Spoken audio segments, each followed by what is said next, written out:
Oh, wait, am I not? And we're back. I think I'm not on this. What's wrong? Am I on the screen or am Thank I you. off of it? You're off this. I don't know. This is off? No. That's frame safe, but we don't worry about frame safe since this isn't television. No problem. Yeah, you're fine. You're looking great. We got you on the guest cam. We got the main cam. Was We got special EGI special correspondent Allan Resnick. We don't have the two-shot. That's okay. Here we are. We're back. And we're back. We had a week's break. We've been refreshed. I went to the beach with my family for the week. The water was too cold, but I ran into the water to force myself to swim, and I pulled a tendon in my foot, Sandy. Wow. Has that ever happened to you? You pulled a tendon and you feel like it's so bad you're gonna have to go to the hospital? I don't think I have. I Sorry. stepped on a razor blade once as a child. It went deep into my foot, and I felt cold on the inside of my foot, and it was blood.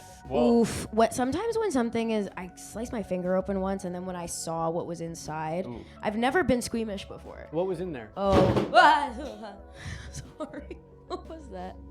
Did you do that? I just don't like thinking. I don't like thinking about. I don't like thinking about Sandy. Here's the thing. I invited you here tonight because I'm such a fan. I admire you so much for everything that you've done, for all of the work that you've accomplished in your life. Your career is it's an impressive. It's so multifaceted. You're an actor, a comedian, an intellectual, director, writer, producer. You're missing a Triple big threat. one. And a big one, and a feminist. No, for me, photographer. Oh, photographer. Photographer. That was actually on my list. But all of these things you keep, and I met you probably about 10 years ago at this point. Was it that long It ago? was about 10 years ago, Wow. and you have not aged a day. Thank you so You're much. still Wow. full of energy, full of life, Yeah. and vim, and vigor. And Vim and vendors. And Vim and vendors. That's an inside joke for those of you who don't know the movies of German director Wim Wenders. That's his name. But I was referring to Wim. What? What is that? Special correspondent. We have two things to do right now. The first is to introduce our special guest this evening, Sandy Honig. Hi. Sandy is a writer, producer, director, actor, feminist, photographer, and an art, just an all-around wonderful person to be around, to be near.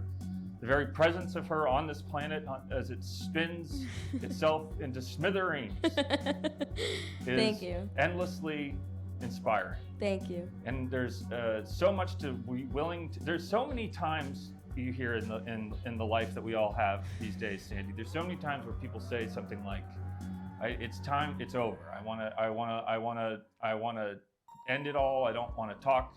I don't want to speak or breathe. I don't want to see. I don't want to hear."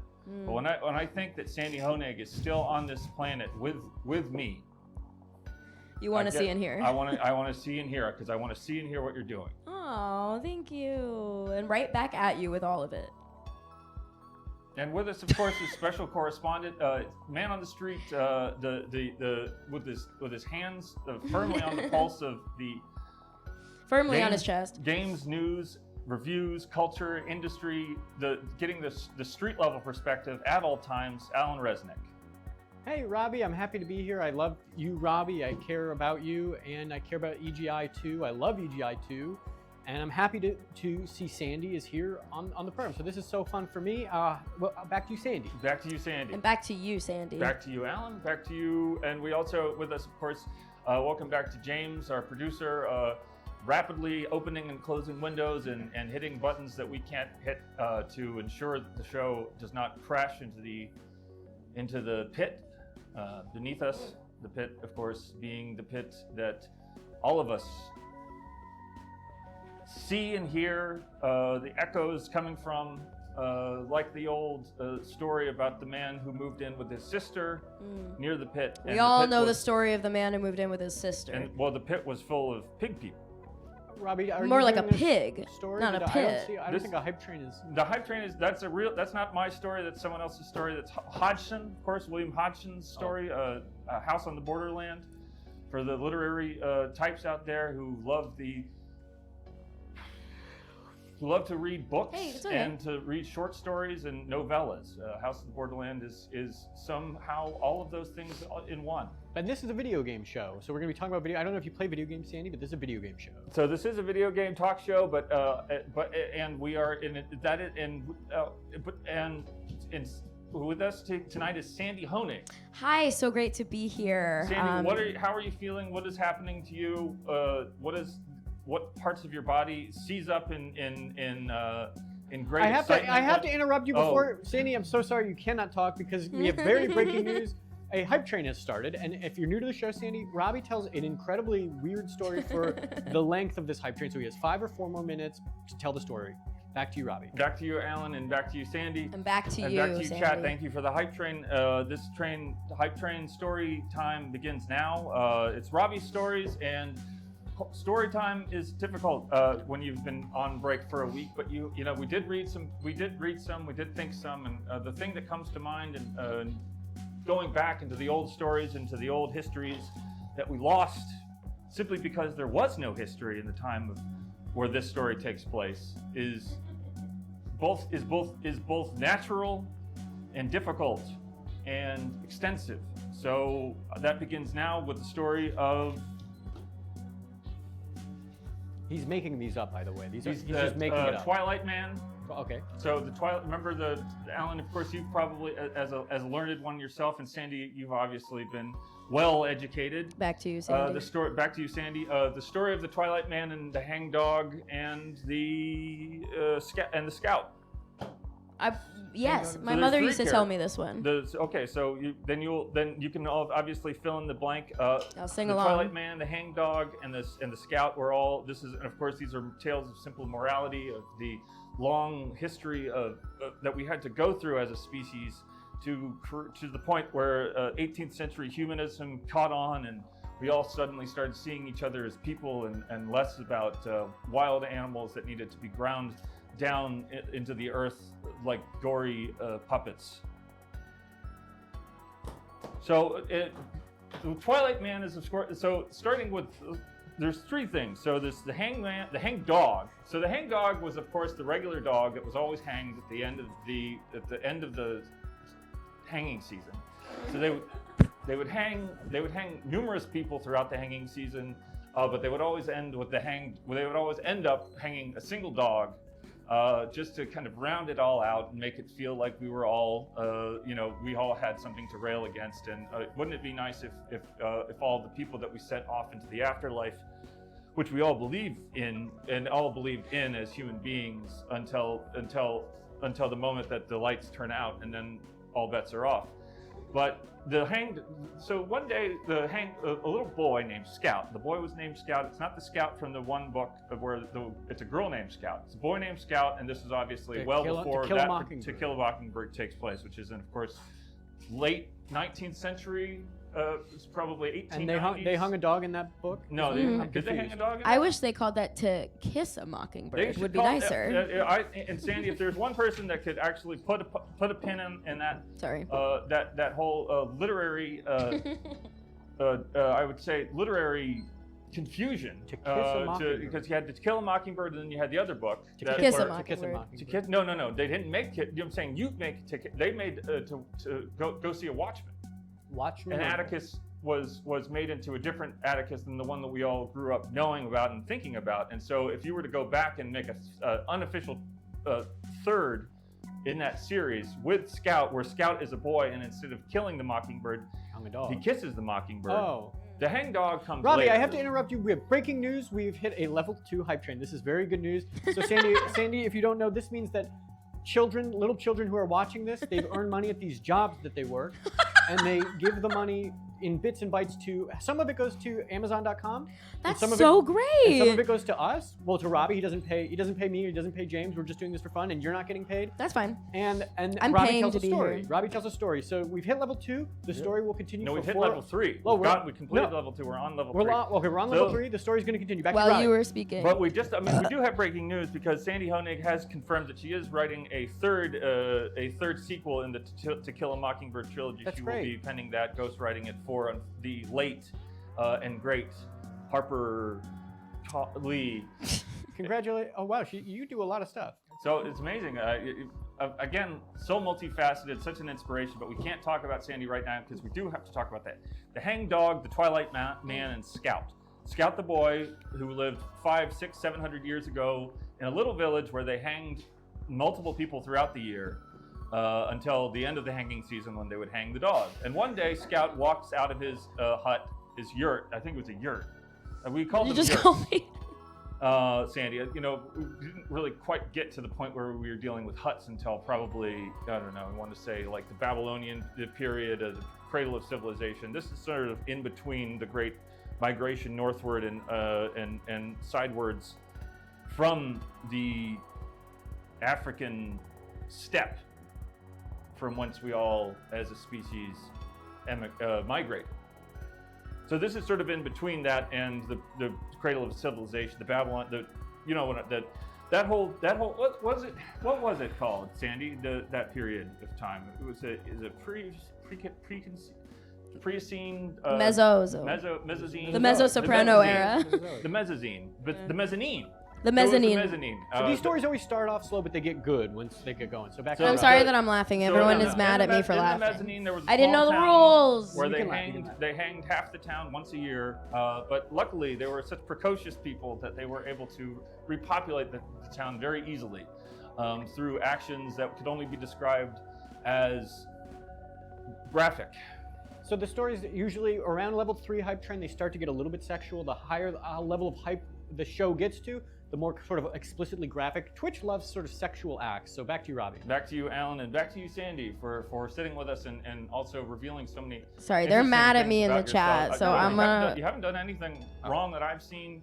They No, said you're I'm not right. allowed to laugh. You're No, your you can own laugh. person. I think you you're, can. I'm being bullied. living independently. 2-minute warning. 2-minute warning. We're only at 15% hype. We're not going They to get say to the level 4. woman, So back to you, Robbie. A woman needs a man like a fish needs a bicycle, and Sandy Honig needs neither of those things because Sandy Honig is gay. above. is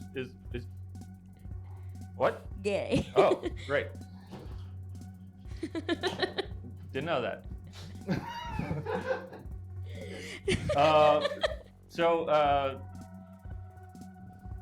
Scout, on the other hand, was not.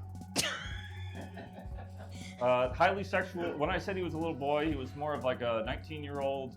I mean, here's the thing, is that back in those time periods, you got to say that the people kind of got started a little bit earlier. Robbie, I have to interrupt you. Something amazing has happened. We went from about 15% to 100% like that, and I want to thank Scrampy Pants for subbing and using your Amazon Prime subs and donating subs and bits and bytes. The story will now continue. It'll now get a little bit more erotic for another 4 or 5 more minutes. Back to you. The story has barely even started. They're hanging a dog in it. Back to you, Robbie. But here's the thing. So it's one fine morning, just the day after they hang the dog. Scout walks into the hanging tree area, or kind of a hanging, kind of like a Parthenon kind of a situation, where you have like a circle of pillars. So Sandy, if you've ever played the Legacy of Kain Soul Reaver games, you know, of course, that the pillars at the Hey, don't center, even- the center of of that course. narrative, and of course, so you have to consider that that's probably based on something. And if you go back to the mezzanine period, then Yeah, that the will be easily accessible for anybody as learned as you may be, as anybody who deals with these long time ago periods, history, prehistory. Nothing written down, all voice. How can you be pre-history? How can you be pre-history? Because it was Nothing all was passed written down through down, it was all voice and through acts of communication. But it's sort of a tree falls in the. Sorry, I'm. There's no tree. It's like a scaffolding. It's a bunch of beams on pillars, and bodies hang from them. And one dog once a year, the hang dog. And Scout walks up out of his yurt. He's just had a crazy like a crazy dream where he's been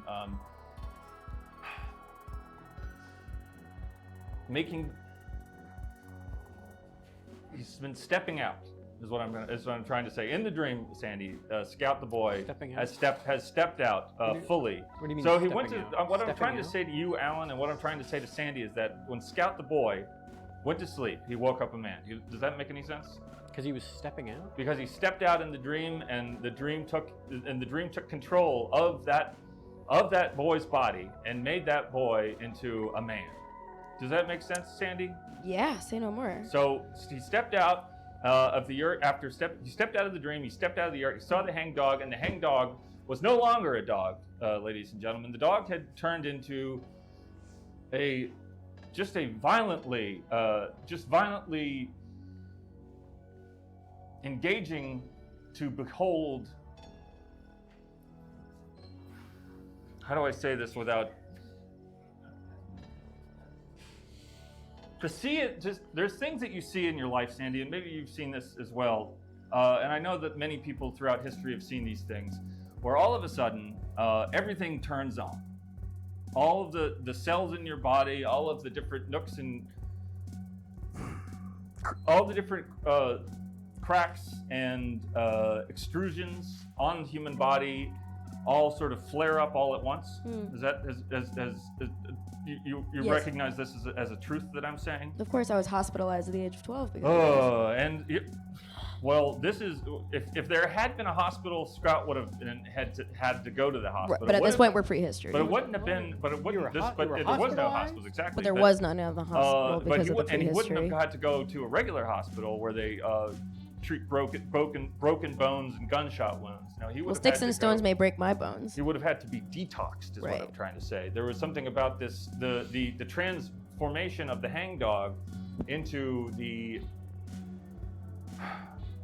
just a fully approachable organism.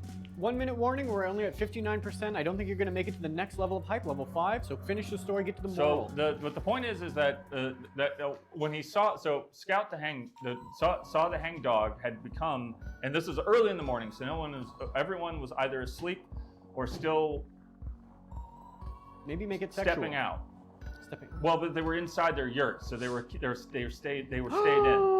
So they Robbie, I'm breaking news. Robbie, So- shush, so Robbie, Sandy, shush. what I'm Robbie, saying- you did it. You get to the next level of hype. We're using all the train emojis in the chat. Please be chatting with emojis and bits and bytes, and keep giving all your money to Robbie. And back to you, Robbie. You can continue the story for five or 4 minutes. It's going to get really crazy now. It's going to become a really engaging, interesting story. Back to you, Allan, and back to you, Sandy. And Are there back any, to you, if you have any Sandy. questions of what I'm trying to tell you?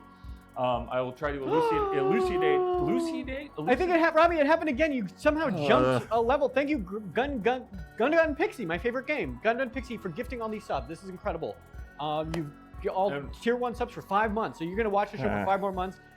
If we can survive for 5 more months. So back to you, Robbie. Back to you, Allan, and back to you, Sandy. And Level back, 6. And thank you, chat, for everything, because we are of course dealing with what I would like to describe is that not only there's 2, 3, or 4 things happening all at once, and this happens a lot in the world in general, Sandy.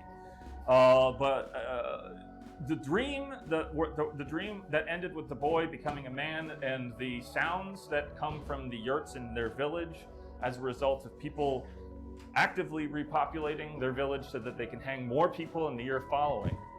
And dogs? Plus, Are they going to hang more the dogs? sheer approachability of the organism that the hanged dog has become. So that's 3 things, and then the 4th thing is the Twilight Man.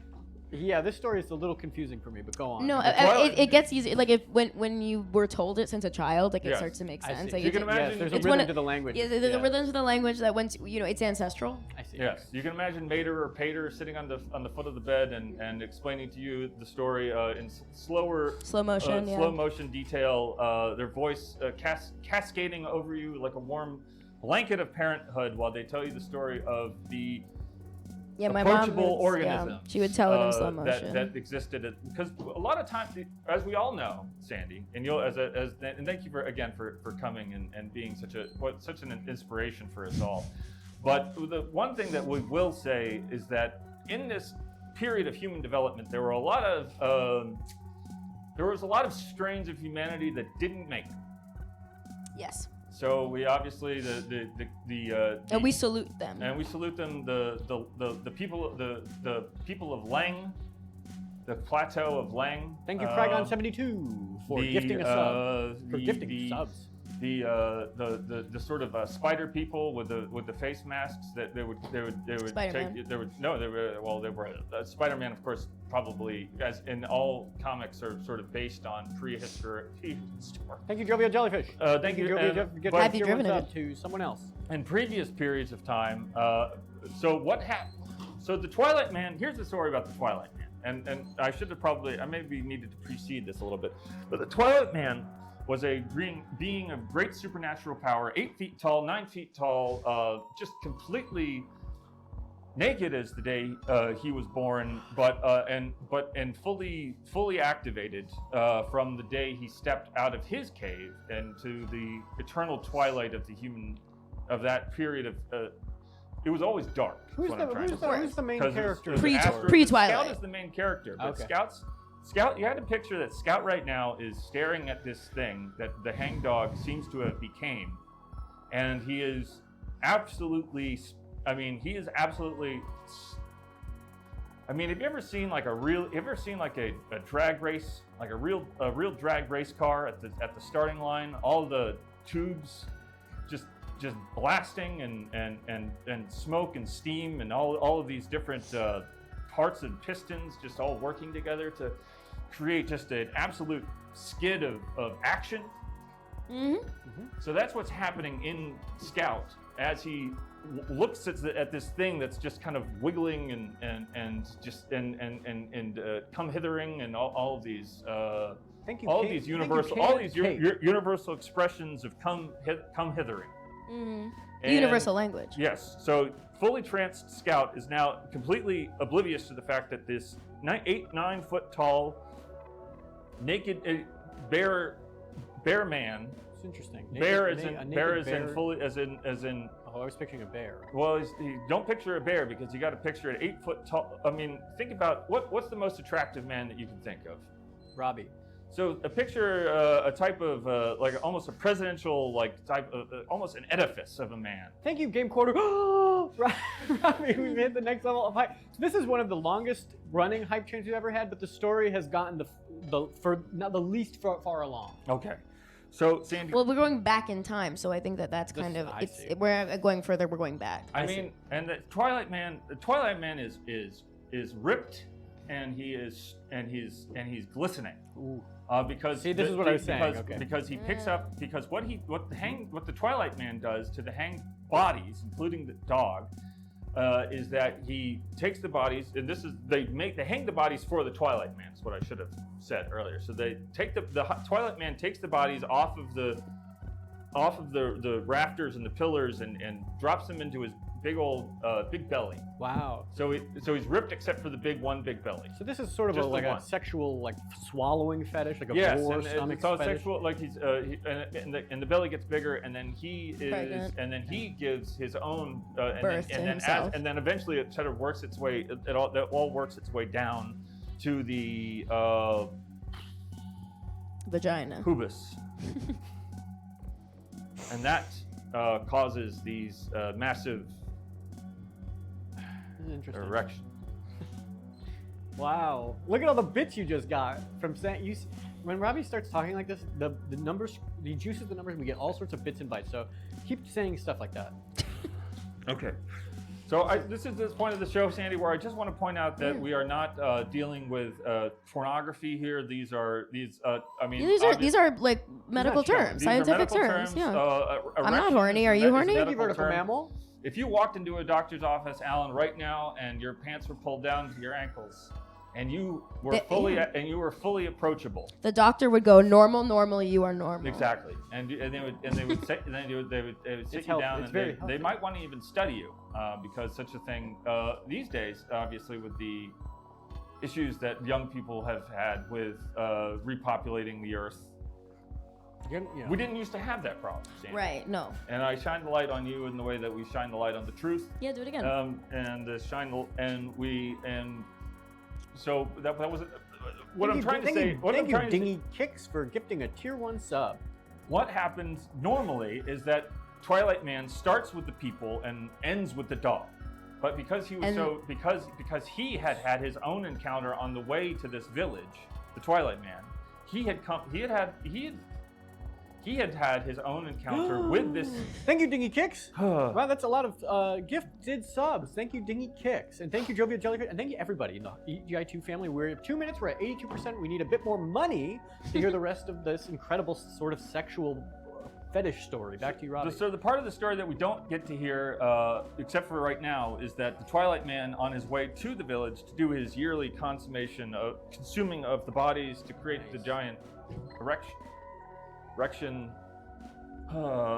was that he fell in with a bandit group. One of these bandits, not the kinds of bandits that do robberies and take over wheelbarrows and wagons Is and it the sort. Is it the kind of bandits like you put on a cut? It's the kind of bandits that if you were one of those people, I'm just going to say this out loud because I want to. If you were one of those people that's just up for anything, there's always a gang that you can join, and they'll do it to you. Does that make sense? So, and the Twilight Man had fallen into one of these groups inadvertently. We're at 99%. And they had taken much of his energy out of him, which he was okay with because he was going to go eat the bodies at after the hanging season in the village. And so, Robbie! Breaking news! Hit the breaking news button. We have 100% hype. We are now on level 7 complete. We're moving on to level 8. This incredible story is going to continue for another 4 or 5 more minutes. Thank you for joining us, Sandy. This is incredible. Back to you, Robbie. Thank you, Scampy Pants. But even the Twilight Man has his limits, as we all know. The Twilight Man, any creature whose feet walks upon the earth has their limits.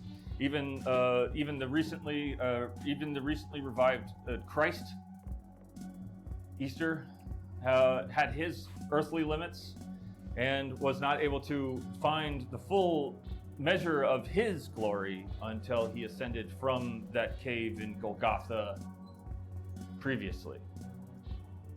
But the Twilight Man, let's not say. But I'm not saying that the Twilight Man and the Christ were one and the same. They're obviously very different. The Twilight Man was a cannibalistic giant who would consume full human bodies to gain massive erections, and would eventually, of course, and then would sort of have an aperitif. Mm-hmm. Yeah. Is that after is apper? Aperitif. Aperitif. He would have an aperitif of dessert with the dog, but he started with the dog this time because he was so tired from dealing with those bandits, those wild people. He had dessert first. You know, there's still places that exist, Allan and Sandy, that buy airports, train stations, bus stations. There's old warehouses where they all gather, like in those classic music videos, and they used to have a show about it. They would have people get in front of the cameras, and they would say, "I'm part of a gang.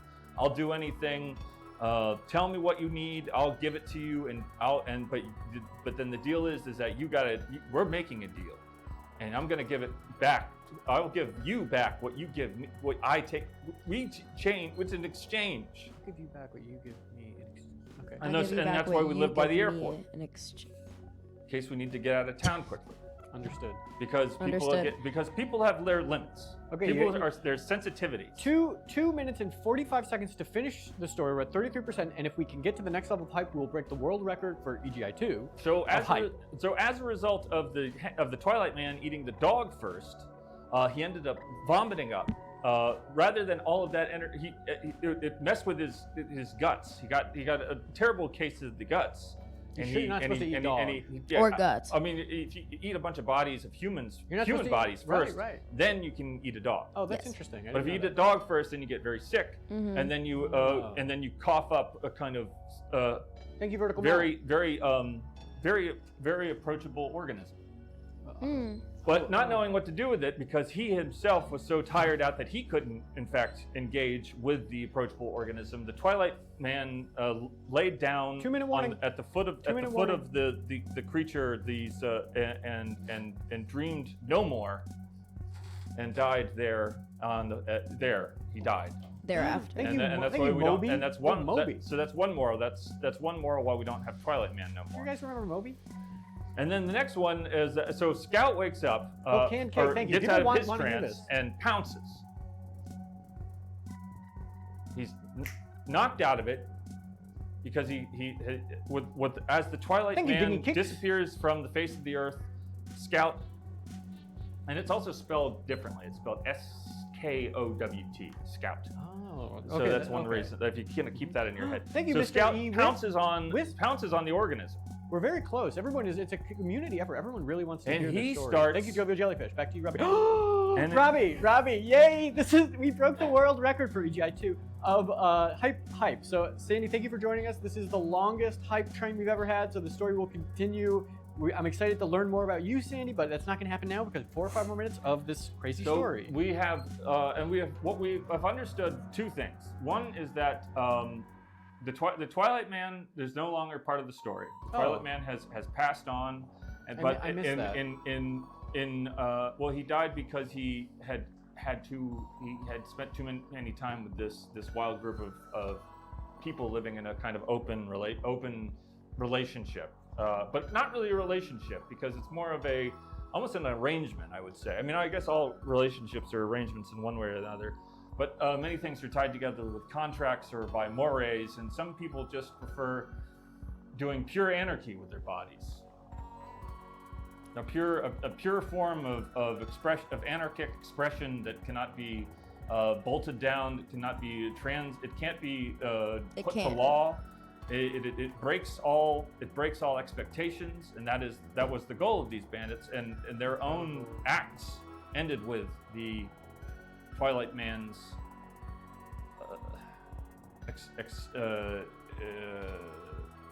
expiration.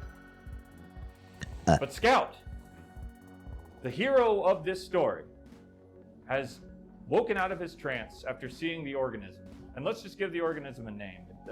Sandy. It's a kind of a what? Sandy. Okay, I don't think you want to have your name attached to this thing, Sandy. It starts to get quite dicey. And this is a part of the story that a lot of parents will this is a sort of like a 5 to 8 chapter long portion of the story that most parents will skip over.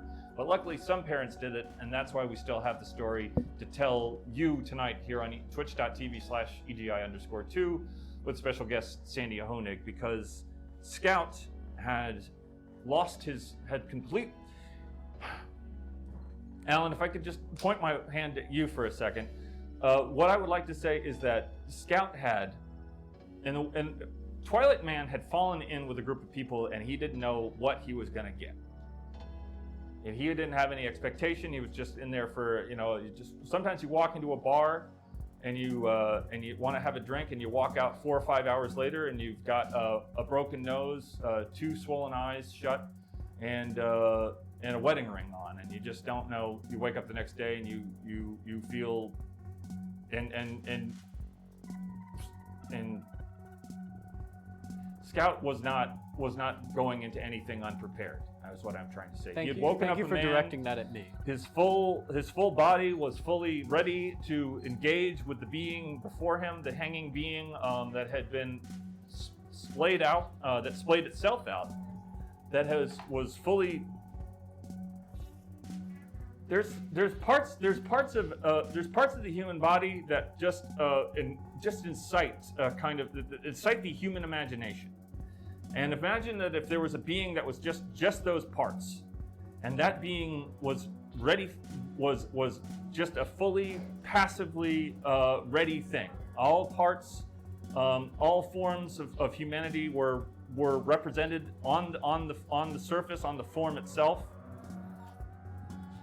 And Scout knew what to do. 1 minute warning, we're at 50%. I don't think you're going to finish it. I don't think people have more to give. Thank you, Game Quota, for gifting tier 1 subs to Spooky Pumpinko. Back to you, Robbie. His hands went into places. His eyes went in. His eyes searched rabidly for new places to put his hands.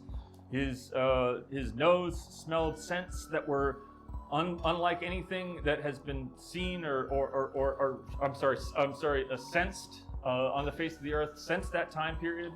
His yearning was fully pulling him into a situation that none of us can possibly imagine. 30-second warning. As if all yearning, all human yearning, Thank you, could have been Kumbo. born in that. we're at 99%. Thank you, Game Quoter. Thank you guys for this is really well. Oh my God, Robbie, you got 100%. This is the longest story I've ever heard, and I couldn't even summarize it if I tried, but it is a really engaging story. Like apparently. I said, when you know the story, like Yeah. it's just the more that you know it, the more that it's said, the more that it's like. So it does track. You just have to know it more. I think the audience quite enthusiastic about this story. It was as level if- 9 complete. It was level as if 10. all human yearning was born in that moment. We're already Wait, at Luke's in the 28%. comments, Ooh, and 32%. Luke, can I go in the mini fridge? Yeah. Was it? And it was. There was a mini fridge here for you, Sandy, to treat in the way that Scout was treating this supernatural being. I don't want any of that. Well, Scout was the opposite. Scout not only wanted some of it, he wanted all of it, and it was ready to. It was a 100% situation, and it kept growing. Is the thing. I don't know why I was expecting water in there. We don't have water? No, Do you it was guys do? only Mountain Dew Do in you there. want some nuts?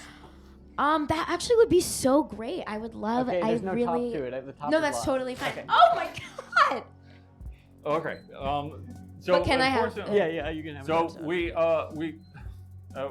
after that bit of levity, we must express that the very so disturbing nature of this Oh, do you want some nuts? of this yes, being please. is that Just give me a while second, I Scout have to just get them in the- particularly, ravaged it with every Alan, you want some cell nuts? in Yes, I his do. body, every hair, every bead of sweat, every bit of moisture that could be brought was really about funny. was That was funny. created by his young man Just a gag. organs, a button, his skin was glistening with the sheer energy of life that was being placed rapidly into things, and the creature itself was growing. So the more that Scout, and this is a disturbing thing to picture, this young man cradling at first this thing that had been hung up Thank for you, Game viewing Quoter. by the Twilight Man, the hanged dog, no longer a dog, but in fact a fully welcoming vessel for the All-time, madness we have that just comes- shattered our all-time record for the longest hype train. This is the longest story of all time. I thought we already broke that record, but we just broke it now. Ugh. Level 10, 2 minutes. We're at 48%. Give all the money that you have. Ask your mom for their credit card and just give. Back to you, Robbie. Back to you, Alan, and back to you, Sandy, because Back to you, Sandy. when all of the people of Scouts Village woke up the next morning, or that morning, because it had only still been, I mean, we're only talking about 15 minutes. Really, from the point that Scout had left his yurt to the beginning of the growth of the creature, and it is a creature. It's not a person. I thought we were talking about a person. No. It's kind of like it's just a. Interesting. In the way that Rothko paints emotions, this was a being painted by our creator to look. To make us. Thank you, Divorced Clark. Thank you, Divorced Clark. And the larger it got, the more dangerous it got, because it was not only draining the life force from this poor boy, this poor Scout, but it was also burrowing its the lower parts of its body, the trunk of its body. The roots were growing roots, and the roots were digging deep, pulling at the earth, pulling at the soil, at the things that the people in the village relied on to grow their crops, to feed their animals, Thank you, Chaz. to feed their need for constant recreation and death and 30 recreation. and 30-second death, warnings. the You're not cycle. going to do it, so just wrap it up. The recreation. Thank you, of Game death Quoter. and- Wow, we're so close. Maybe it will happen. And the people were afraid. 15 seconds. We're so close, you woke up guys. and they attacked. They attacked like nothing that has ever been. That is like a war visited upon a thing that has not Robbie, been. Robbie, I have to interrupt you. That was the end of the hype train. It was the biggest and best hype train we've ever had. It was one of your weirdest stories, one of your most interesting, strange stories. We had an all-time record. Thank you to the community. Thank you for everyone for giving your money. And back to you, Robbie. Back to you, Allan, and back to you, Sandy. Sandy. So, Sandy, you don't say your own name. You say either back to Allan or me or James or chat. That's just the law here. You can go home and do whatever you want after that. I want to say one thing about the story, and I'm not going to finish the story because I do want to say that what this story is, in fact, is not a story of a sexual escapade gone nuts. It is, in fact, a story of how we learned violence and how humanity learned how to love, to make war on the earth. A history of violence. Not on each other, because we had already because they were already. They want to vote to allow me to say back to you, Sandy. Okay, we'll do a poll. Put a poll up. Whoever has access, whoever can do that. Put a poll up. Can Sandy say back to you, Sandy? Back to you, Sandy. And if we want to do a poll right now between the three of us. All right. Well, I guess I'm Sandy then, and you'll be Robbie. How about that? Okay. What do I say? Back to you, Back to Robbie. me, Sandy. No, that's not correct. Can we start the stream over? So we do have a show. Let's go ahead and start the show with special guest Sandy Honig, the photographer. You've always been such a photographer, Sandy. Yes. That's always one of the things I've noticed about you. Mm-hmm. Looking at the little pictures that you take pictures of people, you take pictures of places, you take pictures, all nouns represented. Mm. You might I would describe you as nounish. Yeah. Allan? I have a couple photography questions. Favorite focal length, and is photography just light? I don't understand. Back to you. Okay, Robbie. Sorry. No, you're Robbie. Right, back to me, Robbie. And so my favorite focal length is 28 millimeter, and it is all light. Okay, wow. And I just wanted to say that that Scout does survive. If we ever wanted to address that. Currently, the poll, we're at 48% for yes. Sandy can say back to you, Sandy. Back to you, Sandy. Back to you, Allan. 16% for Allan. OB. Allan, we took a break off for a week. What did you do? How did you refresh yourself? What have you accomplished? What have you reflected on since we last spoke? Since we last spoke, I've been spending my break quite wisely. I've gone back into the EGI 2 archive and EGI 1, and I've been watching every episode of EGI I could watch, just reading fan theories about the show and just looking through the old chat logs and refreshing myself on these wonderful, engaging stories you tell. And of course, just listening to the milk that comes out of your mouth and goes into my ear, and I get the knowledge of the milk. And just kind of, nourishing my body with all that incredible knowledge of EGI and weird video game crap that no one cares about. Just listening and just kind of, it's more been a spiritual journey. So I am religious. And I pray to you. Back to you. Back to you, Allan, and thank you for that, and happy Easter. Oh, okay. Where's that? There she is. Happy Easter, Sandy. Happy Easter. Did the Easter Bunny bring you any eggs? No, Jewish.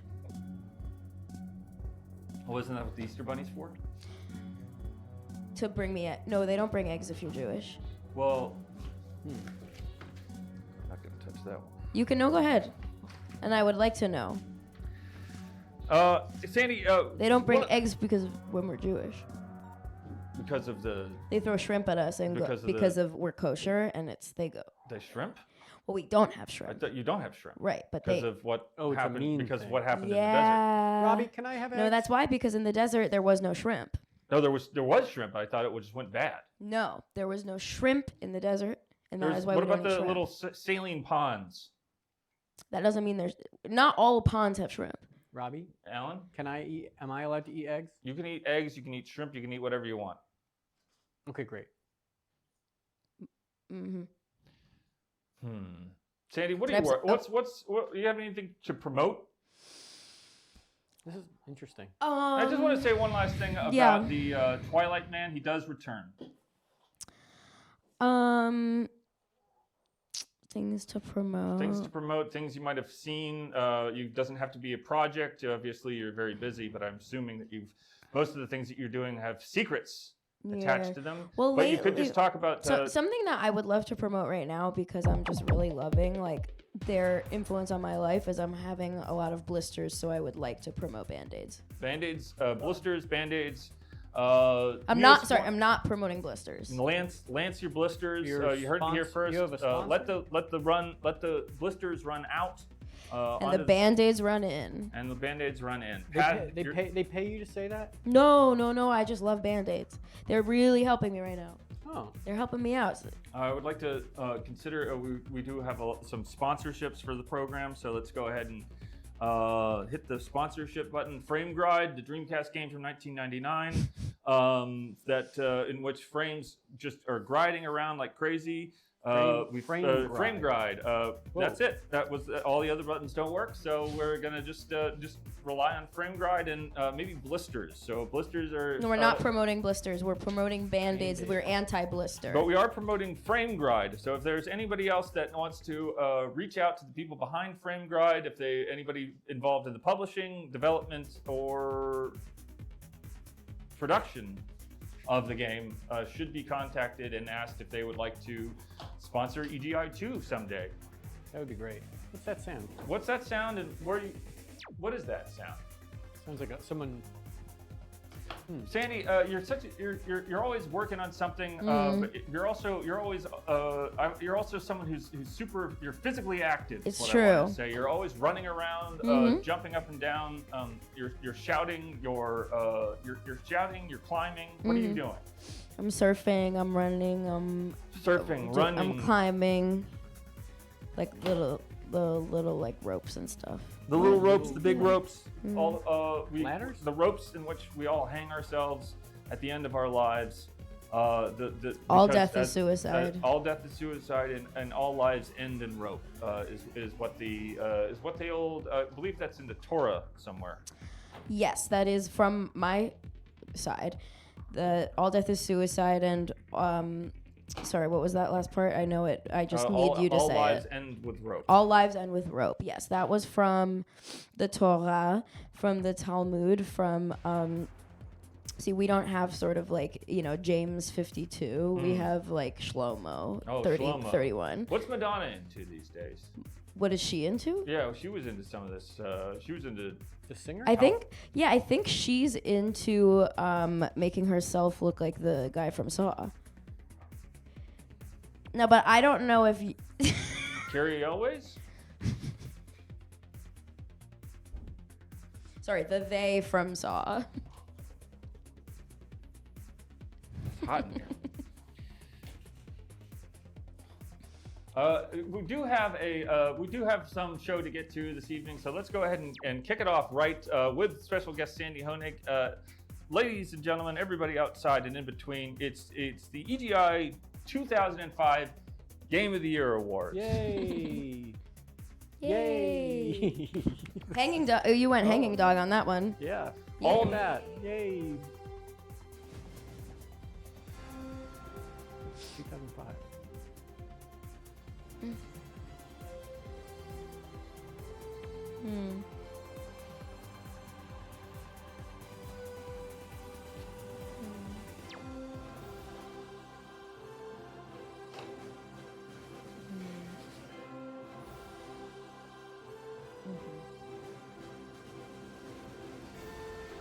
Yay!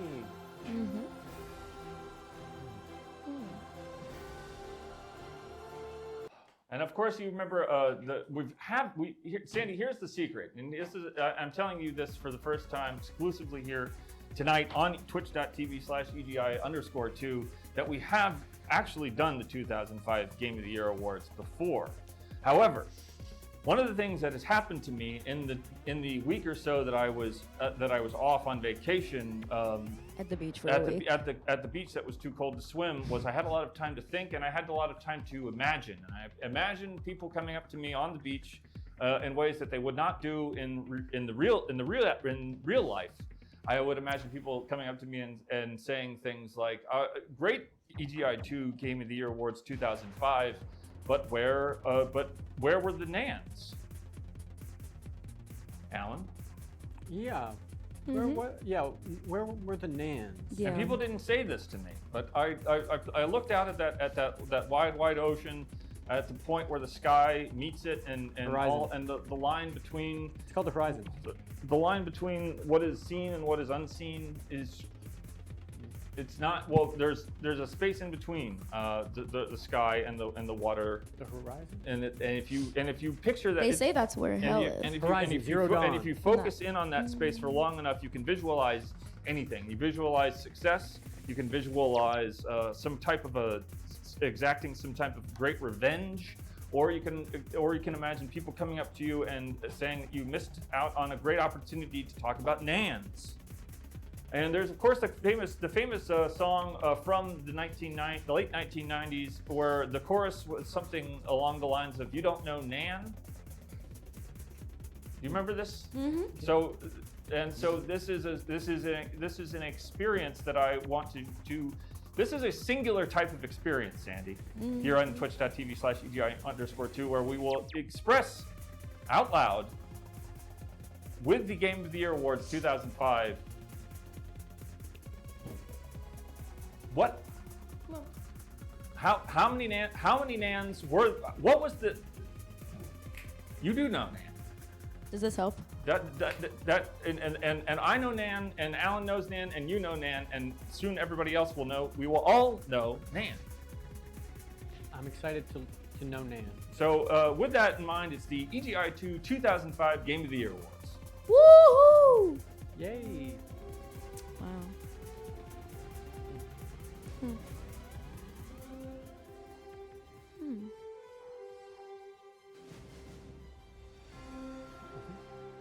Hmm.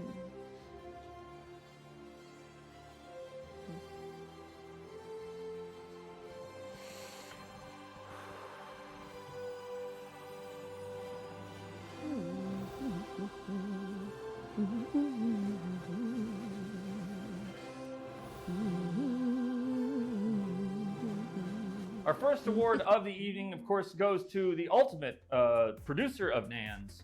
EGI2's Game of the Year Awards first award of the evening goes, of course, to most Nans broken in the classic PS2 action, third-person action slash 'em up Nano Breaker on the PlayStation 2. Allan, what are people saying about Nano Breaker? Or what are they saying about the Nans that were broken, and the Nans that were perhaps left to the side when it came to the choice between going after them or leaving them aside, leaving them on the Nans unbroken? Dog Teeth says the nanny. Mossy Lump says gasp.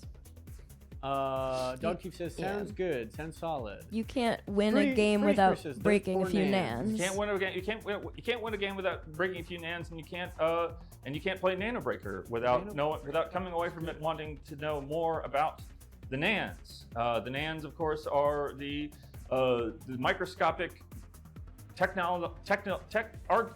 organic technological mutations, compounds, the things that go inside of the body that turn all humans, in the way that some people might take cigarettes and smoke cigarettes to become a smoker, people take Nans to become orgamechs. Okay.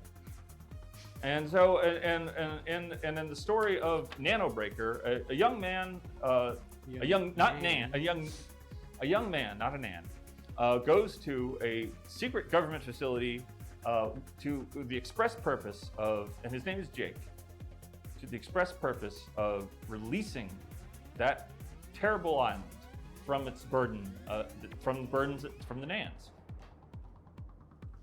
Your thoughts? Yeah, agree. Now? Yes, that is yes. So next up on.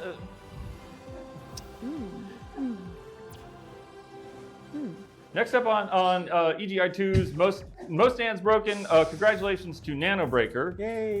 Next up on EGI2's 2005 Game of the Year Awards All Nans edition goes, of course, to most Nans in general, also going to Nano Breaker. Because and this is where we start. This is where honesty comes into things, Sandy. Agree. Which is that this is not only is this a video game news, reviews, culture, and discussion program, but this is also a comedy show. And it's like, I thought it was more of a men's rights podcast. So it's a comedy show, and the joke here is that you have a game called Nano Breaker, and rather than going to the year 2005, which had a great many games, including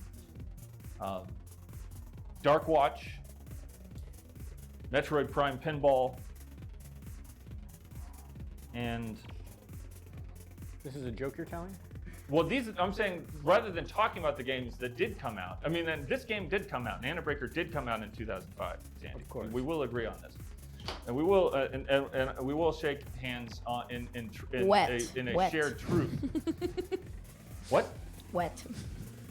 Well, we might want to wipe that hand off because I could be Could be transmitting. poisonous. If I were an Orgamech, Sandy, and you had found yourself on this terrible island where Jake finds himself as he battles the Nans back from not only taking over the facility, but also expanding into the greater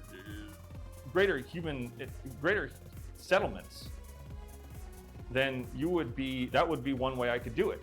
Through the sweat and the skin and the pores in the skin, the Nans. So that's what I'm saying, is that's the joke. And that's why I'm laughing. I get it. Oh, wait, I have a thing for that. So most Nans in general means, like I was saying before, there were Nans that were broken with the Nano breaking. I liked that angle. Nano breaker, but there were many Nans, unless you were going for a 100%, unless you're going for some sort of 100% completion with the Nans, I don't understand then you will find that there are just Nans left to the side in general, and that is why, yes, thank you, to Nano Breaker. And congratulations to Nano Breaker for having so many Nans that we couldn't quite break them all. Thank you. Next up on EGI2's 2005 Game of the Year Awards All Nans edition, least and worst Nans go to Devil Kings, another third-person action game in the Musou sort of subgenre of third-person action slash-em-ups. Alan, what are people saying about Devil Kings and the lack of Nans, or if there were Nans, then the Nans just weren't good enough to show themselves off to you? They're saying Grouch Trout says nanny hands. Danny Laundry says looks like miso game for sure. Musou. Oh, I remember Nan. Oh, Misoka says I remember Nans in the game. So they don't know. They do know Nan. Someone does. What Misokes? I can't read the. I apologize for mispronouncing the username. Do you want to get closer? No. Gorgeous Swid said Devil Kings was Nan dumb, and I must admit that if dumb is a synonym, and it could potentially be through with some creative thinking a synonym of bereft. I didn't know you could see the chat. Then I could imagine that yes, Devil Kings is dumb of Nans. Why did you ask me to read it? Next up on EGI2's Game of the Year Awards 2005 All Nans edition, we're going. Thank you, congratulations to Devil Kings, and congratulations to Neuro Hunter. Okay. For having for hunting Neuros, but leaving the Nans to Nano Breaker. Thank you. And this was again, I want to just point out that what's happening here, Sandy, and you'll appreciate this as a humorist and a photographer as well. And a photographer and a feminist. I didn't say that. Is that you can imagine that the men's rights podcast. The comedy of this is coming from the fact that we are relying entirely on people's either familiarity or non-familiarity with the 2005 PlayStation 2 third-person action slash-em-up Nano Break. But I think we're all familiar. Well, we will be by the end of the show. Right. Alan, what are people saying about on the street about the Nans? Do you know Nan? Miko says Nan's rights. And Gorgeous Squid 34 says no Nans, but lots of Neuros. Dreams lately says break the Nan ceiling. And thank you for saying that, Dreams Lately, and thank you for Mossy Lump for that, and thank you for Neurohunter for leaving the Nans to the Nan professionals. And a small programming note: the wireless lav mic that we use is got only a sliver of battery left. Robbie has not charged. Robbie often doesn't charge these lav mics, so just a programming note. Just a programming note, and just a GG Game of the Year award goes to. We're back to Nans with Nano Breaker. More Nans. Yay! Goes to Nano Breaker. Oh Nan, and this is a funny one, and this is a really funny one, and I will explain why this is so funny. Because when I looked at this, when I looked at this screenshot, I did think of the really owl. You remember the old really RLY? Yes, owl? of course. So in my my mother used to tell me a story about her every night. What's that? Well, the story of the really owl, and the Watchman was in it too. The Watchman? Yeah. Let's hear that. So basically, the really owl. So this takes place in the 1940s, and it's the really owl and the Watchman.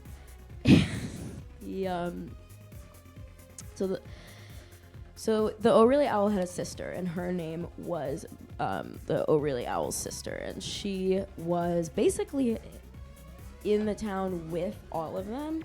And then there was one night when the Watchman didn't come, and they were really scared because they were like, where is he? He always comes, and he always watches. And so they were waiting. Usually it was about 8 p.m., but tonight it was 7. But because of daylight savings, it was 8. And then the Watchman wasn't coming. And then so his sister, which was the owl's sister, name was the O'Reilly Owl's sister, was waiting. She was crying and crying and crying. But of course, we know that when an owl cries, it doesn't sound like crying. It sounds like laughing. So then the laughter is, yes, exactly. That was how an owl laughs. And so then the laughter is basically what brought everybody together. And the whole family is coming together and they're laughing. But something amazing is happening. People are giving money now because they love this so much. So please keep telling the story. People really love it. They're giving us money. Continue. Back to you, Sandy. Back to you, Rob. Back to me, Sandy. And but I can say that because they said I can't say back to you, Sandy, but I did say back to me, Sandy. And so basically at this point, the whole family starts laughing. But then of course, they're owls. So then when they're laughing, but that's when they're laughing, it sounds like they're crying. So then at this point, it begins to rain because once the owls are laughing, but it sounds like they're crying, the skies open up because they basically know that the rain is going to be coming down because it has to drown out the tears. But it actually was not tears. It was laughs. So then at this... Rain was laughs? Please try to keep up. So the rains are coming down because God has opened it up in order to drown out the tears. And at this point, this is when the Watchman usually would show up.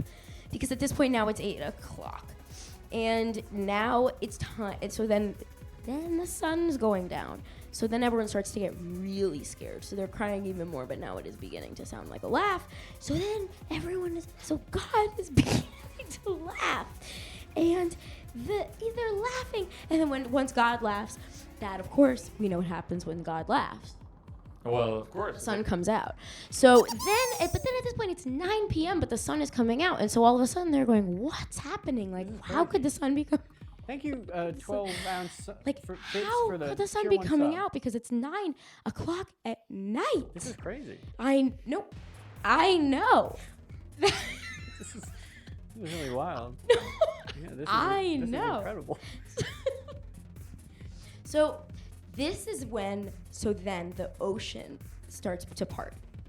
And because they're by the ocean that they're at for a week. And the ocean it's coming to part. And that was when you hear, and play it again, sound. Which one? The one. Nope. No, this one. Wow.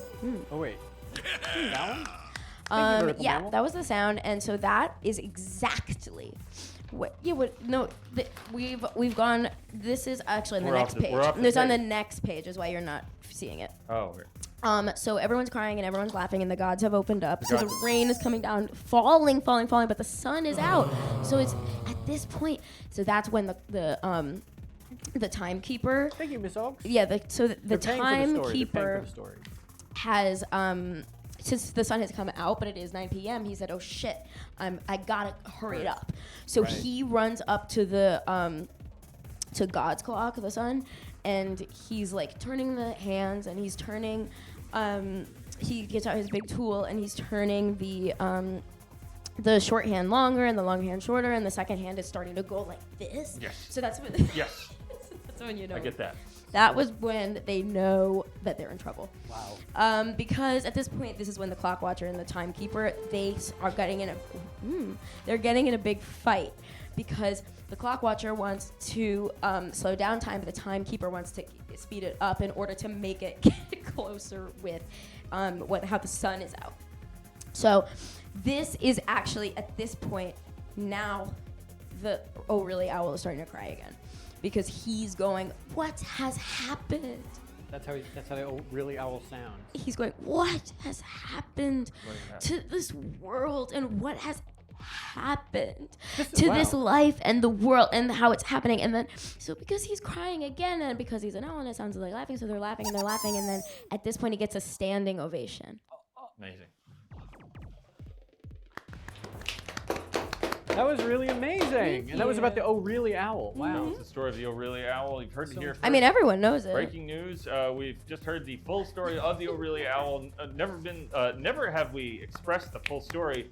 I'm sure we've all thought about it. Most people do think about it at least once or twice a day, but they keep it to themselves. And it is only as the result of having with us tonight the incredible Sandy Honig that we were able to fully understand that story.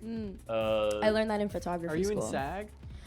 I am. No, I meant WGA. I am. Oh, okay. You're too deep. Yeah. You're in too deep is what I'm trying to say. I'm in too many unions. So would you? That was good, right? The writing of it was. Would you I was say that appreciating the would writing of it. Would you say that you suffer from deep fear? Yes. Wow. Where is it? Nope. Doesn't work. There was a button that we have for something called punny video game news. So what you said about first you said you were in you had two union cards. I have 3. You have let's focus on Triple the 2. You're in the photography union. I'm in the and photography. I said because I said so you're too deep. And then I said, or do you suffer from deep fear? And then you said yes. And then I hit the button that says punny video game news, because one of the games that we do talk about a great deal on the show is a game called Deep Fear for the Sega Saturn, which was released, of course, only in Europe and Japan. Of course. What was that? That was a brand new button. Breaking news. Once again, we have new buttons here tonight on EGI2. I completely forgot that. We have one that this is a button that we do we've normally only had on the Wednesday show, which is a show, U Games reviews, where people call in, they review games at me, and we discuss as a community and move forward, enlightened and with burdens relieved. What was that noise? That was the toasty button. I don't like that. So that is, of course, the main character from Deep Fear saying toasty. Toasty. Toasty! And when we also bring over, and then we've also brought over from the show this button. Behave! Which is. I loved that. Obviously, Sandy Honig is a huge fan of former UK Education Secretary Michael Gove, now current Secretary of Housing, housing communities and leveling up for the current conservative government over there in the United Kingdom. Robbie? I love that. Behave! There he goes I'm again loving with his mischief. Also, one of the architects of Brexit, I don't Sandy, like, Robbie, so we please can don't only press assume that where you landed on that particular referendum. I'm loving it. You love. We love Sandy. This breaking news: Sandy loves Brexit. Sandy loves. Everyone needs to just get out of their relationships. Out of their relationships, You know, I'm all about because I'm always saying, to my friends when they're saying, "Oh, I'm having trouble in my relationship," I say, "Just Brexit." Well, I was seeing a woman named Cheryl for a while, and Robbie said, "Please focus more on the show. Please stop talking to Cheryl." And I broke it off. You Brexited. And it has been good, and I do think you're right. So maybe I'm pro Brexit as well. Anytime anyone goes, "Oh, Sandy, we were talking my a little bit about boyfriend has come home the, late tonight," Brexit. Your willingness to engage in this My wife just had a baby, Brexit. Thought warfare against people in relationships has made me wonder if you might have been drawn. If you're, I'm saying as a person, as any person, any one of us has been born from a series of people before us. You're asking if I'm a child of divorce? I'm asking if you are a child of those same bandits, the bandits with a high propensity for willingness, that expressed themselves so aggressively against the Twilight Man so many years ago in that lost, forgotten wood. Is this a game? In the It's from the story. Period. Okay. Were you have to be paying attention. I was paying attention. I know the story of the Twilight and the dog and the hanging dogs, and I know it. Next up on the EGI2 Game of the Year Awards 2005 All Nans edition, of course, is Devil Kings again. No Nans, so just one. And that's just there, and that's a funny joke because it's the second time we've brought up Devil Kings, which is a game that, if you squint, looks very similar to Nano Breaker. Let me get a quick shot of the levels on this. We're quite low on juice. Robbie didn't charge the mic again. When that happens, happens, I thought that I plugged it in, let it go for an hour, and all the other mics were fine. That one, for some reason, didn't charge when properly. that dies, we'll just take a quick break and we'll plug just it figure in. out. We'll plug it into a wall socket, but I'm sure that before it dies, we'll have plenty of time to explain why this is a funny slide to our guest tonight, Sandy Honig. It is the second time the Devil King has been brought into the EGI2 conversation. I thought it was an award show. I don't understand why. And it is, as like I said, as a game that has a significant lack of the word Nans in it, as a result of having a different name than the game that does have Nan in the name. Then it is. And this is a bit. It is by definition very funny. Allan, I'm laughing. But why is it funny? I thought it was an award. so you hit the laughing button. Oh shoot! Next up on EGI2's wait, 2005 Game play Gear again. Awards, Play it again. Okay. All Nans edition. We're back to Nano Breaker. So obviously Nans are being broken all over the place. People are having a wonderful time at the EGI2 2005 Game of the Year Awards. How are you feeling tonight, Sandy?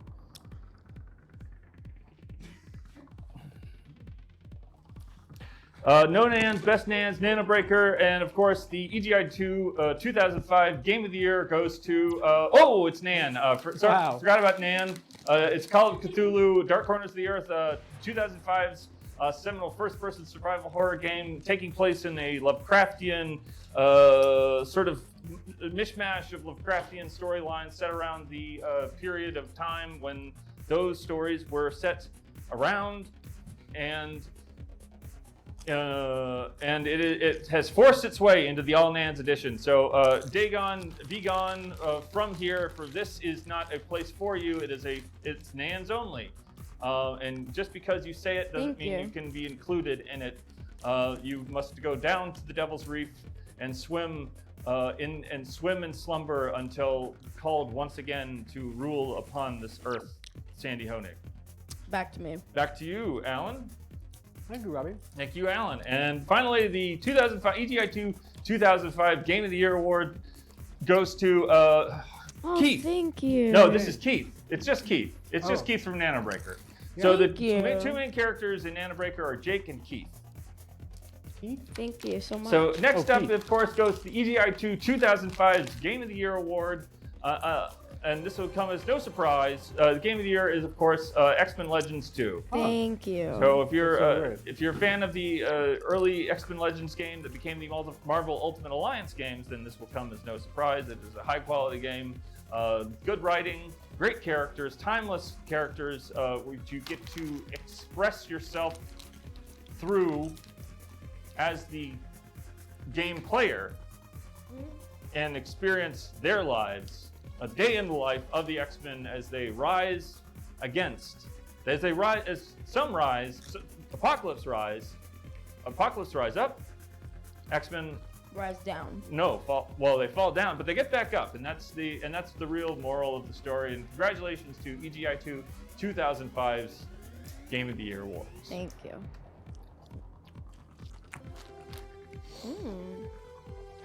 Ow, I bit my cheek. Damn it.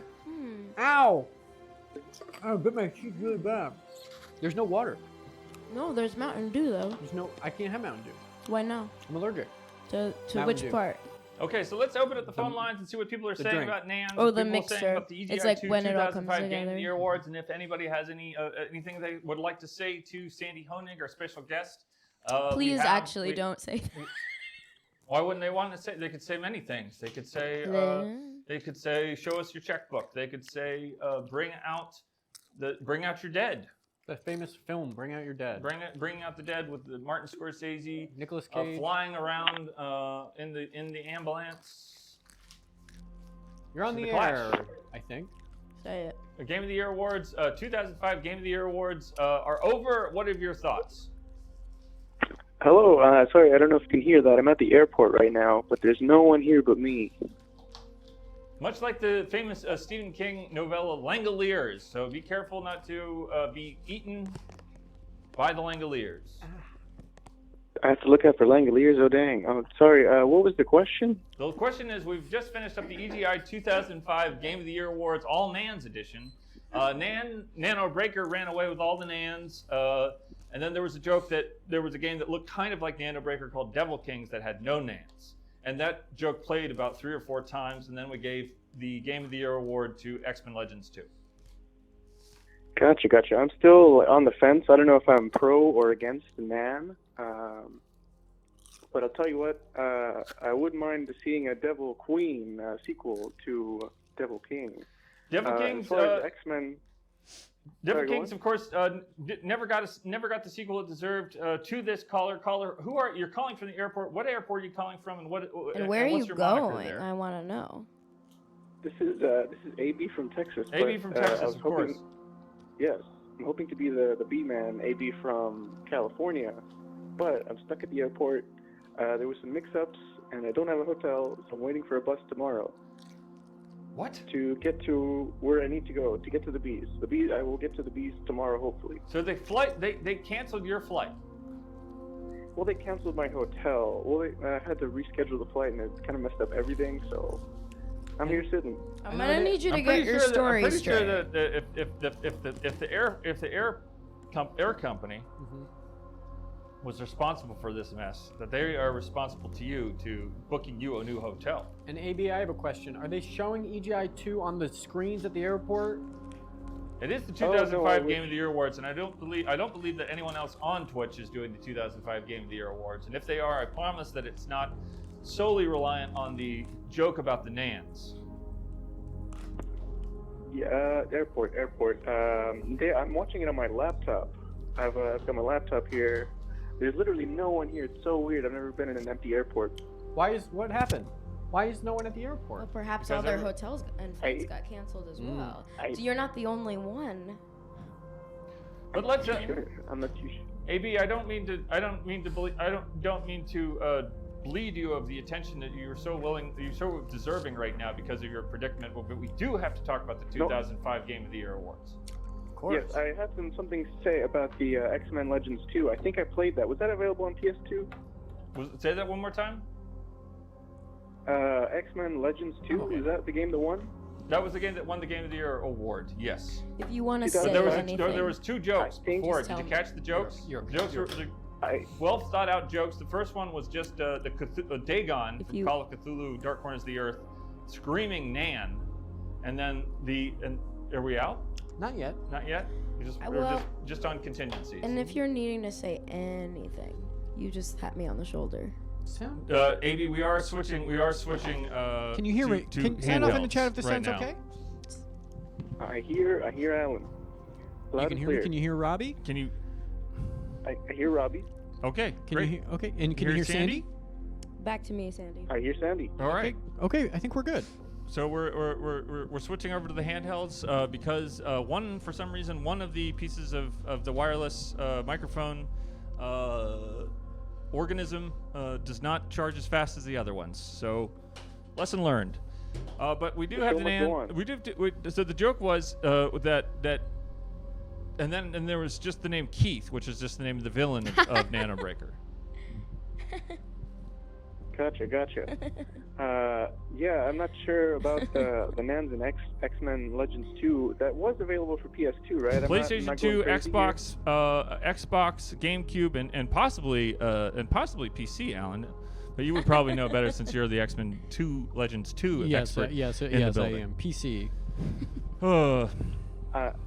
My brother rented that from the video game store back in the day, and I was able to play a bunch of it. That's not? I think there's a different one that has a player versus player. Is that a different one, or is it the same one? I'm pretty sure that the X-Men Legends 2 does not have PvP. I don't think that comes into account until the Marvel Ultimate Alliance series, but I could be wrong about that. You also could be thinking of Marvel Rise of the Imperfects, which were covered on the EGI2 2006 or 7 Game of the Year awards. Alan, do you recall, since you are the Marvel Nemesis Rise of the Imperfects I am. experts in the building? Yes, I am. It won all. It sweeped that year. So at Legends 1, Fruity Spruce in the chat is saying Legends 1 had a weird PvP mode, which I guess I played it in single player because none of my friends that grew up reading the X-Men comics were still reading the X-Men comics and didn't want to go down that path with me. Gotcha. I still do think I played that Marvel Legends 2. I remember walking somewhere and falling into holes and fighting monsters in the holes, and I remember the character Blink, who has the ability to make portals. Of course. And go to anywhere, to even as far as the moon. I think that is the portal. That is the power that I would want if I could Sometimes have any power. and sometimes she fires out those blink shards, which teleport people's body parts to different places, creating a great deal of mayhem for the imagination. Oof, I didn't know about that one. Sandy, you obviously have a lot to say about the X-Men because I think in many ways that you look like one of the X-Men. Thank you. Back to you, Alan. Do I look like an X-Men? No. I Do do. the X-Men? Do you think the X-Men eat non bread? Non? No, not non. That's 2 A's. We're talking about Nan. You know Nan? Nan. Okay, gotcha. Oh, this whole time I thought we no. were talking about non. No, we're talking about Nan is a bread, as a flat bread used as almost as a utensil. Is it leavened? He hung up. Is it leavened? Is it unleavened bread? No. It's leavened. It's a little bit leavened. You're thinking matzah.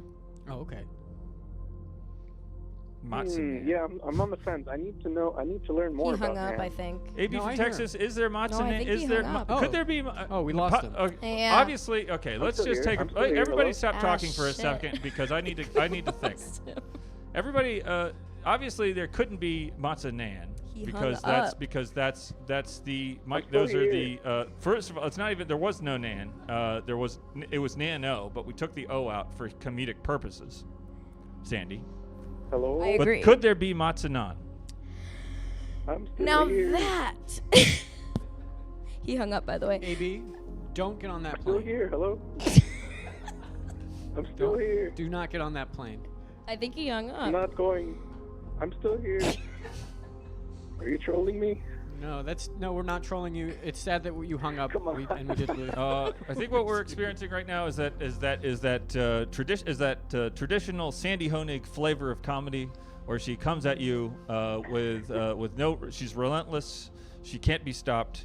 She is completely willing to take you to the mat with her comedy, and that is why we respect her and admire her and put her on the pedestal on which she resides for us in our imagination here on EGI2. And for the photography as well.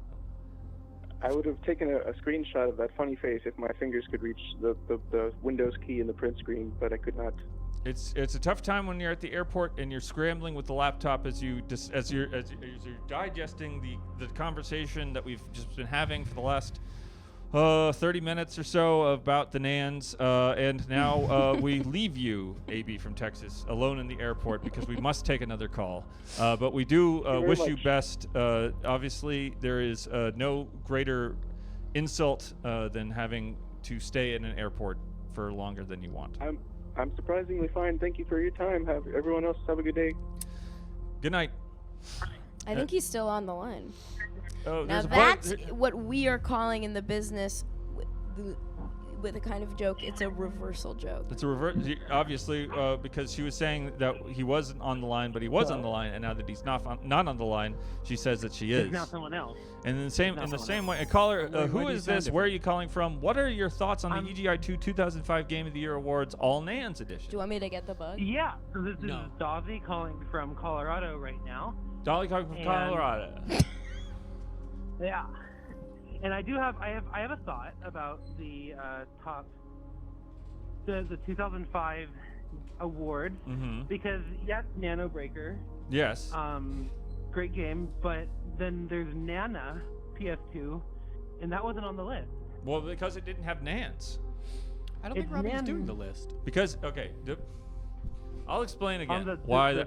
I'll explain the humor behind the EGI2 2005 Game of the Year Awards. Okay. Nana is obviously a reference to an old Cronish being, or mana. Could be a play on the mana, which you use for spells, obviously. But the problem with what you're saying is that there was no breaker at the end. There was no breaker, and that's why it would be like a lower tier. Exactly. I mean, it could have, to be completely honest, it could have wormed its way into the EGI2 2005 Game of the Year Awards All Nans edition, and we didn't realize it, and so it was not properly elevated by the programming. But it is, in fact, not in my opinion, since you are not actively doing anything to the Nans, then you're not breaking them, you're not rising against them, then you must consider another option. I think it has a mahjong mini game. What are your, in terms of your thoughts about what AB from Texas should be doing with his time, since he is stuck in the airport? Let's hear it. Well, he should probably make sure to fill up. Like, they're not hungry if they're on a long flight. Like, get some in their stomach and get some water. We didn't know. We never found out which airport they were Somewhere in Texas. Texas airport. Alan Wake. Alan Wake. Do it again. We're gonna do it again. Live here on EGI2 Breaking News. Alan Wake. Didn't zoom in. Oh, there it goes. And that's the kind of and Sandy. Obviously, you've been around the comedy scene for a long time. You've made a lot of people laugh. Your heart is in it. This is a type of comedy that is only possible on twitch.tv/EGI_2. Agreed. Caller, in terms of we did express there was the joke Alan Wake. Alan Wake. I think it's a solid joke. Is that fun? Wait, hold on. Can I try? 1 second. Yes. Oh wait, I forgot.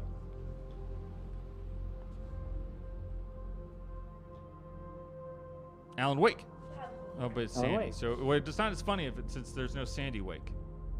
What do you mean? There's no Sandy Wake? Alan Can't you just say it? It's a video game. Well, there's a video game called Alan Wake. Sandy, what's funny about the I don't get Alan Wake it. joke is that there's a game called Alan Wake, and whenever Alan is asleep, but because we've Sandy Wake. It's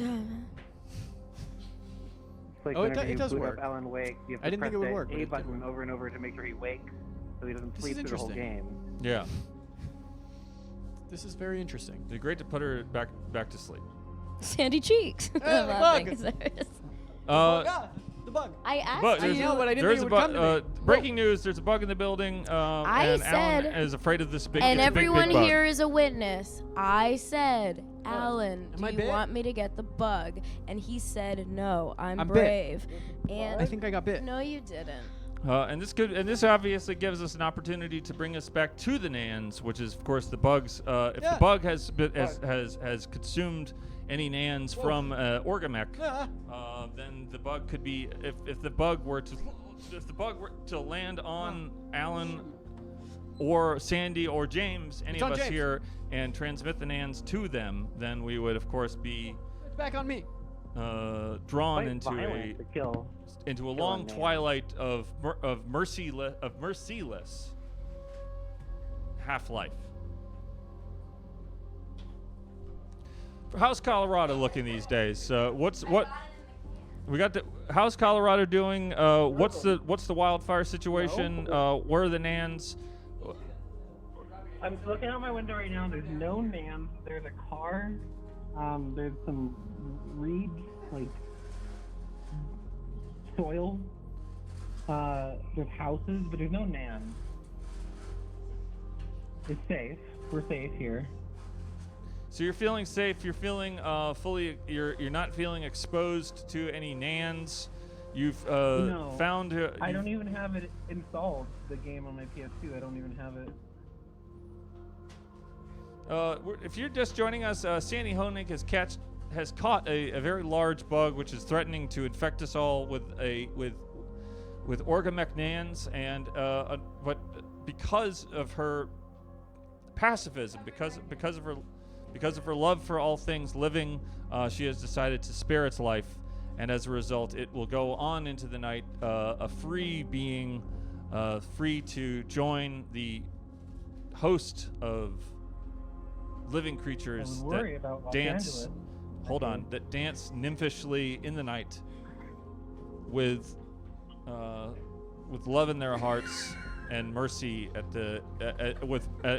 as a result of this great mercy, And a big thank you to Sandy. Sandy for saving us from the bug. and for saving the bug's life as well. Oh. And that's a great movie. Well, great movie. Is that the one where Woody Allen is the bug, or is that No, that's Ants. Saving the bug's life? I've never seen that. Ant? Oh my God! What are we gonna do with this? This piece of food is too big for us to carry. It's funny, yes. It is very So, funny. Woody Allen, he what did He he did- molested his. Okay. Mm. So what's can't funny? remember what he did. What's funny about the caller from Colorado? I've forgotten the name. Dolly from Dolly. Colorado. I think you hung up. I'm still here.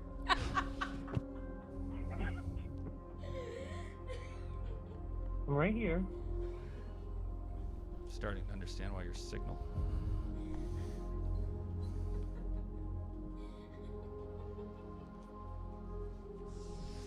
You have to laugh. Dolly from Colorado. What's the good news? How was your Easter weekend? Did you even think that you would wake up on Monday morning and go through your day and end up learning more about Nano Breaker, or I did less? not, no. Yesterday on Easter, I watched The King of Comedy, and then I went to bed and I woke up. And when he woke up, he was in the movie. I was in the movie, and that was hilarious because there's so many comedians. There's so who many I great love. comedians. There's so much talent out there, so much untapped potential. But some people are able to tap the potential. They're able to put their Right. hands on its throat and just squeeze and squeeze and pull until the skin comes off and the windpipe is dislodged and the possibility is blasted out like a great breath, the final breath of a thing. So true. That's funny. That is funny, and that's funny. And to be that's a why great- I'm oh, laughing. okay.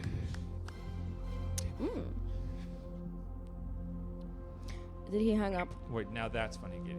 Oh. Wait, Nope. now that's funny video games. Okay, thank you for your call, Thank you for Dolly your from call. Colorado. I hope Thank you've. you. I Good hope luck with the flight. I hope we've experienced. Best of luck getting Yeah, on best the of flight. luck getting luck. on your next flight. And we have another caller right now. Caller, okay, you're on the great. air with EGI2 with special guest Sandy Honig. We've just done the 2005 Game of the Year Awards. And we are now talking to you. Who are you and where are you calling from? Hi, Robbie. Hi, Sandy. Cody from Florida. Cody Hi, from Allan. Florida, the Wild Boys from Cape Coral, reminding me of course, of the Wild Boys by William Burroughs, a cannibalistic band of miscreants that tear ass around the wilderness and do whatever they want. Was Steve-O in that? Yes. Steve-O and Chris Pontus on MTV. I love that. And of course, William Burroughs did the probably the most to place heroin in the hands of people. They messed with crocodiles and they made ants bite their butts and they played with some monkeys. I would love to do some sort of a thing like that with Robbie, where we get monkeys or ants to bite our butts on Twitch.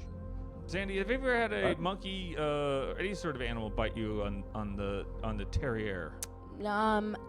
A dog did once lunge and was trying to bite, and didn't get my ass, ripped my dress, but I got him on the ass. You got the dog on the ass? Yeah. How did you get the dog? Hell yeah. You bit the dog. Well, it's only fair. I agree. And If he's trying to bite my ass and he can't get it, then I get one free bite on his ass. And I stepped on a razor blade once. And he ripped my dress and I had to sew it. And so that's not fair. And I shot an AK-47 once, and we all have stories to tell. Cody from Florida, what's your news? And 2005 Game of the Year Awards, what are your thoughts? I thought the Game of the Years was good. Nano Breaker, that's solid nans. Yeah, solid joke. I want to hear it from you, Cody, because you're obviously someone that's familiar with the show. You understand that is we take humorous tangents, and the joke played for you all the way through, correct? I mean, that was standard EGI 2 fare. That's how we do it. That's how we do it here on Twitch /EGI2. Yes. _2. So in a way, Sandy, even though you obviously excelled at so many things, in some ways you are in my house, and I am at this, and the house is school, and I am teaching you the lesson. Allan? I would just say that if I was with you, Sandy, we were going on a walk and a dog ripped your dress and tried to bite you on the butt, I would put the dog down with one of those bolt guns that they use for cattle from that movie, that No Country for Old Men. I'd kind of stop, I'd hold the dog down and just kind of. That's not what I'm asking of you. Huh? You have the dog flip the coin first, and if the dog doesn't call it, then Yeah, if you're going to do a full cultural callback, Allan, you really have to ride it all the way through. Okay. You can't just pick and choose, otherwise you're lost. Sandy, I thought Three Busy Debras was awesome. Thank you That's so so much. I really appreciate that. And my favorite episode is the Dead Pool Boy episode. Oh, first app. Yeah, I have a friend, Nick. Shout out Nick. He works in pool service, and from what he's told me, that is pretty accurate to real life. So That they like to hit them with Escalades? yeah, it happens. That's good to hear. Because when we did it, we were like, is this true? We like to do deep research on Three Busy Like Debras. someone in the writer's room definitely had Yeah. pool service experience. Yeah, that's cool. Yeah, thank you so much. All of what happened Now, is true. Robbie, wake. Whoa. See, it is funny. It is fun. That's the first time anyone's ever called in and actually complimented a guest. Yeah, so thank you for thank you for that, Cody, and thank you for your call. We do have much to discuss still going forward. So let's drop the calls for now. Call back later because we do have Nick, do we have a caller on right now? I did something wrong. Did you call him let's Nick? actually do the special report. Allan, we do have a very special report this evening. We do have a We have a special report from EGI2 special correspondent Allan Resnick. Special correspondent Allan Resnick, you have a special report this evening, I yes, understand. I do. I do have a special report on Blast Radius. But let's play some of the trailer for Blast Radius. Let's see it. This is. I just want to say something. I'm very excited about this special report, Allan, because as you know, I'm a big Psygnosis fan and I'm a big Psygnosis head. Love Colony Wars. Love G Police. Love a number of these great third-person science fiction shoot-'em-ups. So I'm hearing your thoughts on Blast Radius will bring me closer to you, and we will. And I'm just my heart is open to you, and my thoughts are with you at this great crucial moment for you fulfilling your obligation to me. I'm going to fulfill my obligation to you. I honor and cherish our relationship and our bond that we share. And did we play the trailer or the gameplay? Let's play a little gameplay footage just so we know what we're talking about. So this is the game.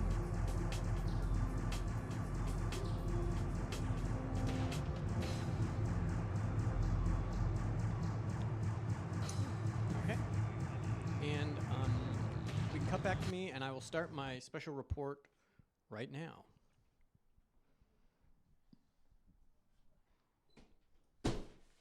Blast Radius, a special report. Blast Radius, a journey through the cosmos. We're being nice to the bug, though. In the annals of PlayStation history, We're nestled in his among the house. classics Let's and start. cult Everyone favorites, stop. Cut. lies a Let's gem start that over. often escapes the We're gonna cut. spotlight, We're gonna stop. but holds a special place in the hearts of many sorry, gamers. there was a bug. Sorry, Sorry, we Blast do have a bug. Radius. The bug's back, so Released in we must 1999 by unfortunately deal with that before. For some reason, Sandy left the door open. I suppose in her great mercy towards all living there's things. the bug. I closed it. There's It two opened. bugs. She closed it. It opened. You heard it here first. Whoa. Breaking news: EGI2, the bug is back, and we are going kinda to have interrupted to my- deal with that my because bit. it is a biting thing. It is a kind of biting, stinging type of large thing that is unfortunate to It's up have high. Are to you deal with tall? here live on twitch.tv/EGI_2. Oh, it's on the light? Maybe we just Especially on leave it. such It's a in the special light. Okay, evening. just zip up the light. Whoa. Especially on such a special evening when we had the EGI2 Game of the Year Awards All Nans edition, which was There it is. Just which leave it. allowed leave us it. to. Okay. Yes, keep it. Keep it. Weigh it down. Weigh it down. Weigh it down with the mic or the water. No.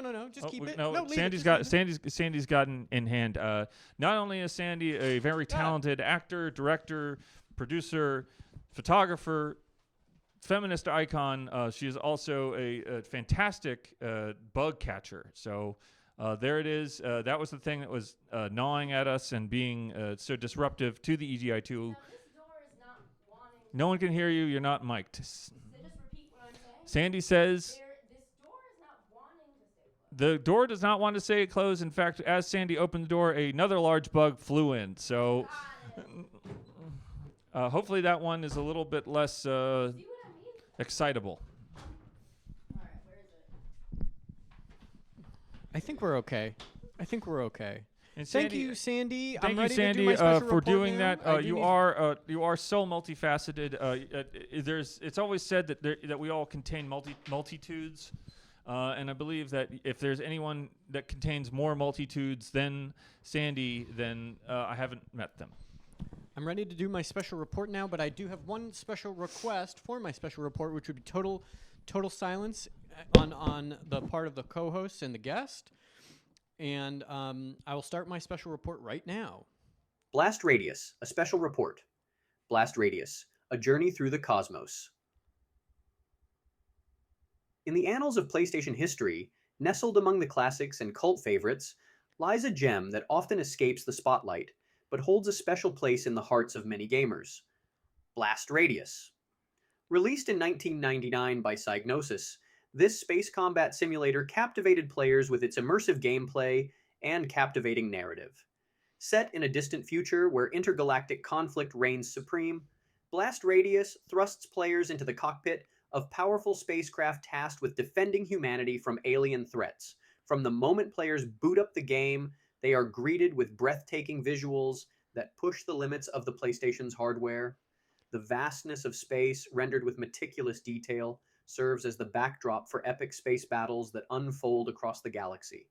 At its core, Blast Radius is a testament to the power of immersive storytelling.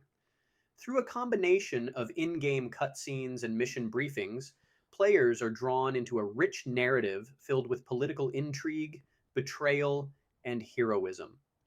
As they navigate through the game's campaign, they uncover secrets that shed light on the true nature of the conflict they find themselves embroiled in.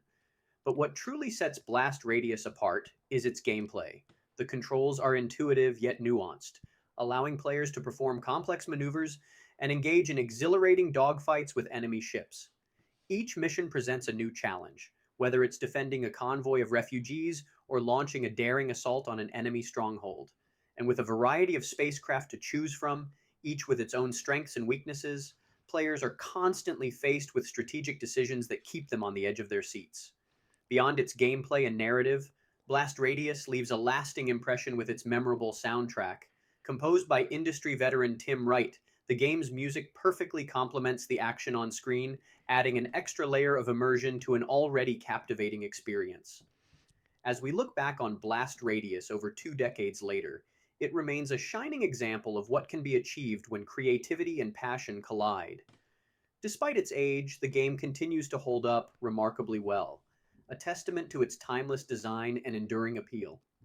For those who were fortunate enough to experience it during its heyday, Blast Radius remains a cherished memory, a journey through the cosmos that we'll never forget.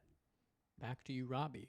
Back to you, Allan. And what a well-researched and well-expressed special report on Blast Radius for the PlayStation 1. Sandy, I expect that as somebody who has told me previously that she does not know much about video games, that you have now will walk away from here this evening, this wonderful evening, with Blast Radius bouncing around inside of that amazing brain of yours. I agree with what the commenter said. So, Allan, Sandy Honig. Allan, what stood out to you the most about this amazing space shooter that is not, oddly, even though many of the people behind it are involved in the Colony Wars series from the same developer, Psygnosis, this game does not, in fact, take place in the same Colony Wars universe, even though it has obviously shares many similarities, gameplay, mechanics, and even, I would say, even graphics-wise in some cases. Although they did attempt, I think, to distance themselves distance themselves somewhat from the Colony Wars overall aesthetic. It's hard to look at a picture of Blast Radius side by side with Colony Wars 2, or Colony Wars 3 Red Sun, and not see some kind of a similarity. Similarity. Similarity. Yeah, that's right. So let's open up the phone calls and see what people are saying about Blast Radius. But also, we have a very special event here tonight, Sandy, and it's actually the first time that we've ever done this special thing on twitch.tv/EGI_2, and I'm so excited to share it with the audience because it is a game that we once tried in our old show that we used to do called Electronic Game Information that is no longer in our control. We have no control over that. We just have EGI2 here on twitch.tv/EGI_2. I think Sandy's really surprised. Sandy, what are your you're hearing something for the first time. I'm seeing in your eyes the light of the shock. It's a shock to you that you've been, and this is not me directing you. This is just a natural expression of your own emotions at this moment here on twitch.tv/EGI_2 live. Mm-hmm. For the first time, we've seen Sandy's just a wave of shock nearly knock her down.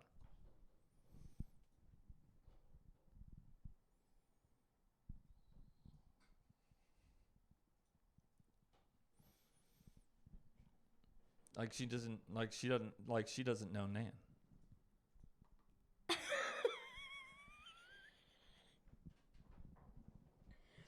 Yeah. We have no callers yet, is what I'm understanding.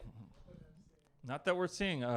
It's too bad because this is let's here's if since this obviously I haven't goosed the desire to call into the show quite yet. Let's go ahead and show the trailer for this brand new experience here on twitch.tv/EGI2. Screams.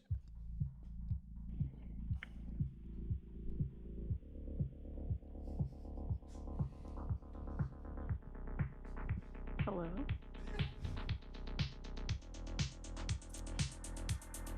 Hi. Hi. Hi. Are you there? Yeah. Me too. Hi.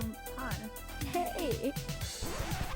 Caller, you're on the air with EGI twitch.tv/EGI2's brand new screenshots. You guess now segment where I put a screenshot up on the screen and you guess the game from the screenshots from a game and you guess the game and you maybe at one point will win something, but tonight it's just the simple satisfaction of knowing that you've pleased that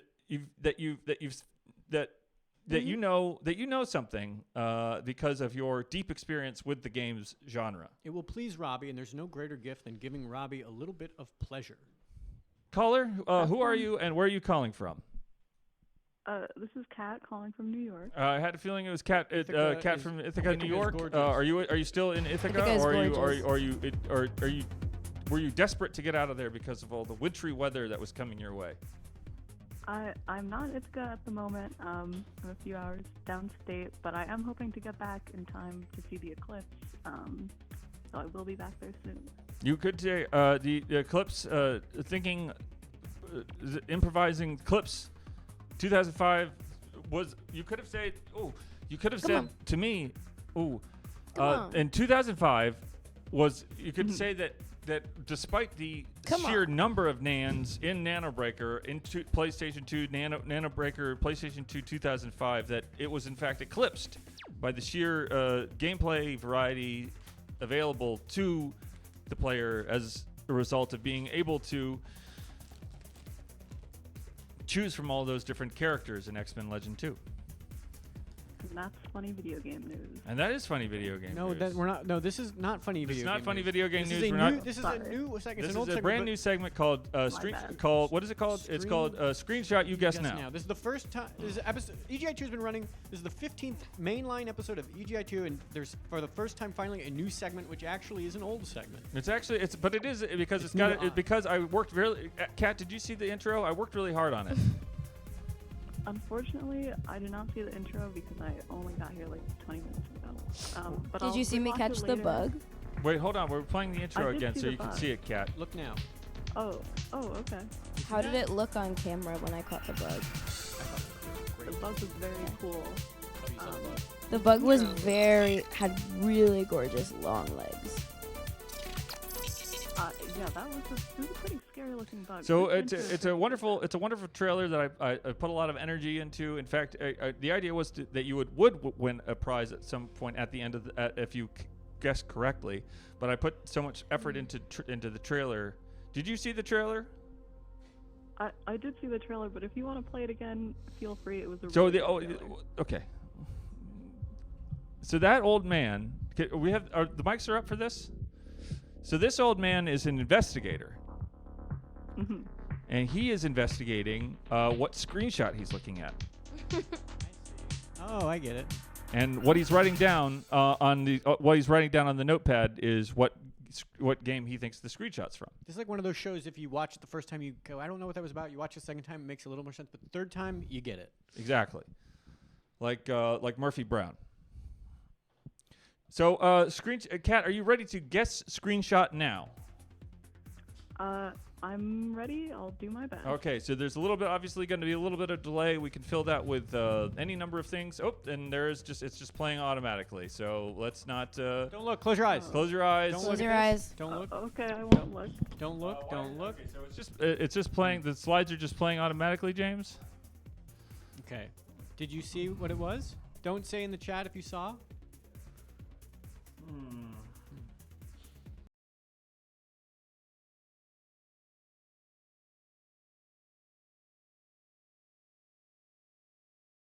We're ready. Now. So let's just go ahead. We're just going to go ahead and give you the first screenshot. Now the slides just don't work. So the buttons slide forward doesn't work. So James will just trigger it manually on his end. All right. Now this is the first screenshot of the evening. It was from Civilization 6. Okay.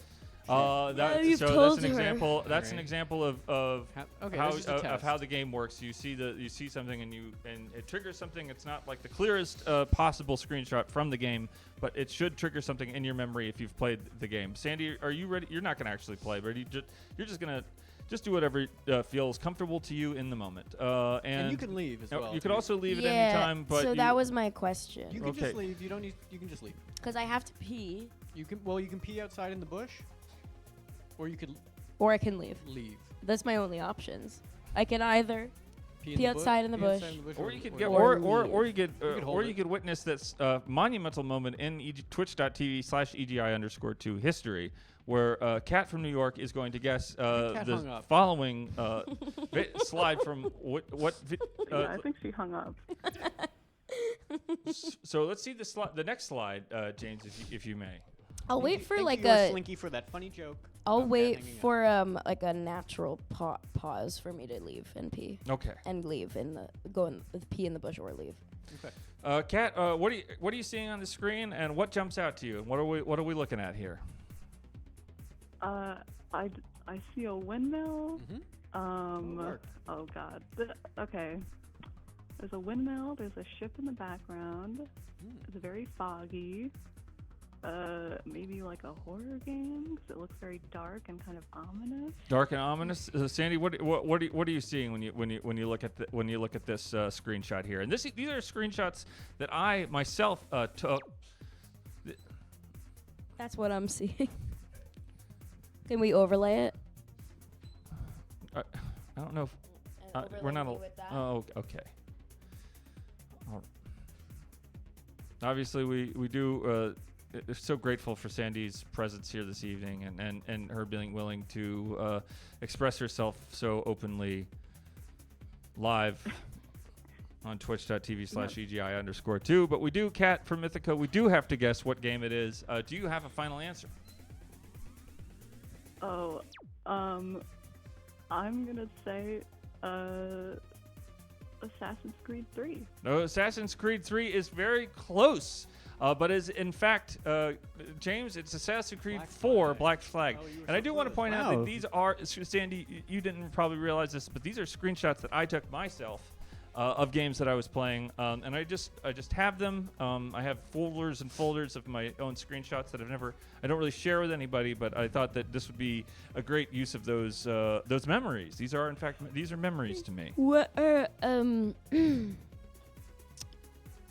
why did you take that screenshot? Because I looked at the screenshot and I said, I'd like to remember that I was there, even though I wasn't there.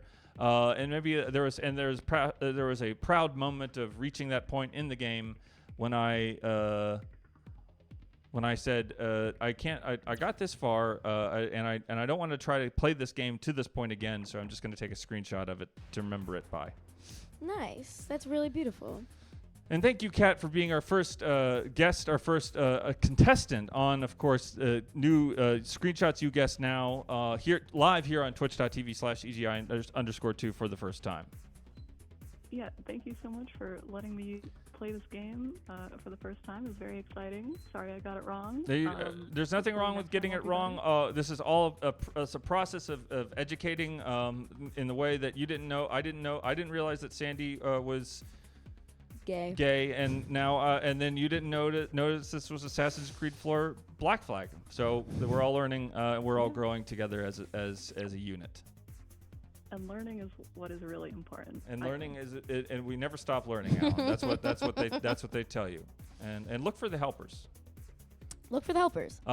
We do. Thank you for your call, Kat. We have another caller on the air right now. Caller, twitch.tv/EGI_2's first. You're our second contestant, and perhaps our first winner on Screenshot You Guess Now. It's our first time doing it. And by the way, I would like to interject and just say, did you notice that I didn't bully Kat because I want to encourage women to be a part of this community? Hello, caller. I didn't You know hung that. up, Hi. caller. Feminism. And caller And has this is- hung up. Is this your work as a feminist? Caller, who are you? Where are you calling from? And are you ready to guess Screenshot Now? Hi, this is Aura calling from Savannah, Georgia, and I am ready. The beautiful I'm gonna city, win this one. a beautiful city, a beautiful town by the lake, not the lake, the river, but near the coast, filled with ghosts. It's Savannah, Georgia, and this one, if you're a fan of it, there's a relationship I think here between this game and Savannah, Georgia. Yes. And perhaps you can history guess. of racism. It's not racism. Okay.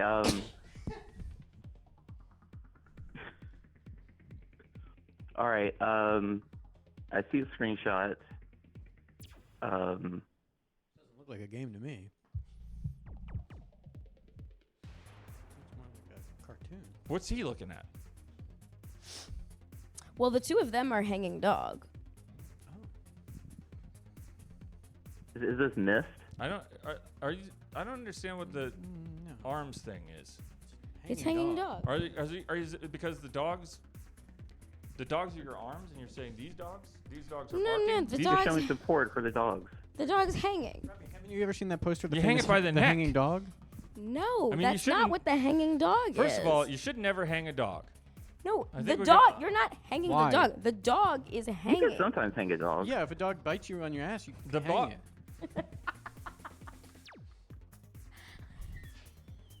You never hang a dog, ever. The dog is hanging. Is he? That's how my mom Like he's told the story. he's shimmying, shimmering. He's a You've shimmying seen dog. Austin Powers. I've seen. Oh yeah. Have you seen Austin Powers 2? No. So you, of course, then remember the part in Austin Powers 2 when Minnie Me. Is this like one of those like who's on first things? No. Who like or you're the man now, dog? Remember that? You're the man now, dog. Look. Caller, have you had enough thought? Have you had enough time to think about what you're looking at? What is the screenshot that you're seeing? Thank you. And what is this? Take any guess that comes to you, and don't be ashamed if it's incorrect. This is this is a bit of a deep cut. Okay. I think this is missed. It is not missed. It is in fact James. Show it off there. It's the screenshot. There you go. Screenshot. It is in fact from Deep Sky Derelicts. It's the ending card for Deep Sky Derelicts. You can show the title.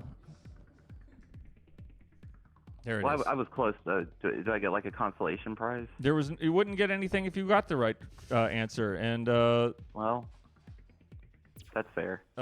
I think that Sandy is standing up. Is it time? I think it's time. Sandy has to go on a date. No. Wow, congratulations. Congratulations to you, and many happy possibilities for you, and may love find you, and not bite you like dogs bite. Like dogs bite sometimes. Is Luke still here? Luke might still be here. I don't know if it's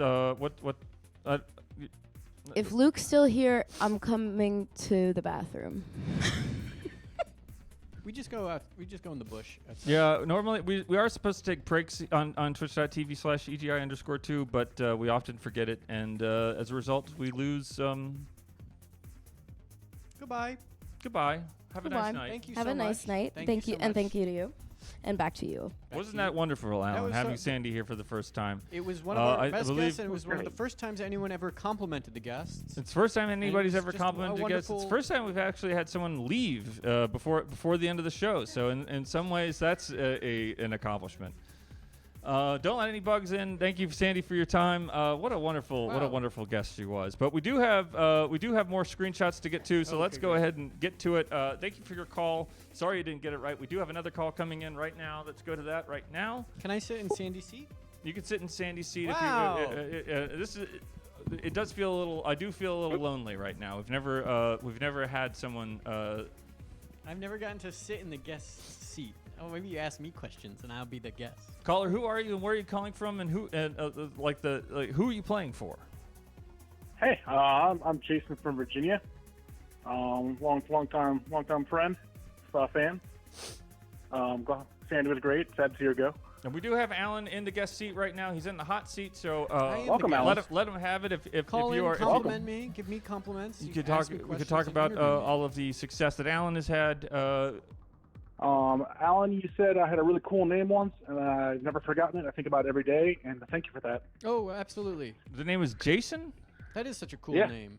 It is I a cool. appreciate it. Thank you. Yeah. Jason is a cool name. Obviously, so many characters throughout history and media have been named Jason. People are complimenting me. I was like dozens.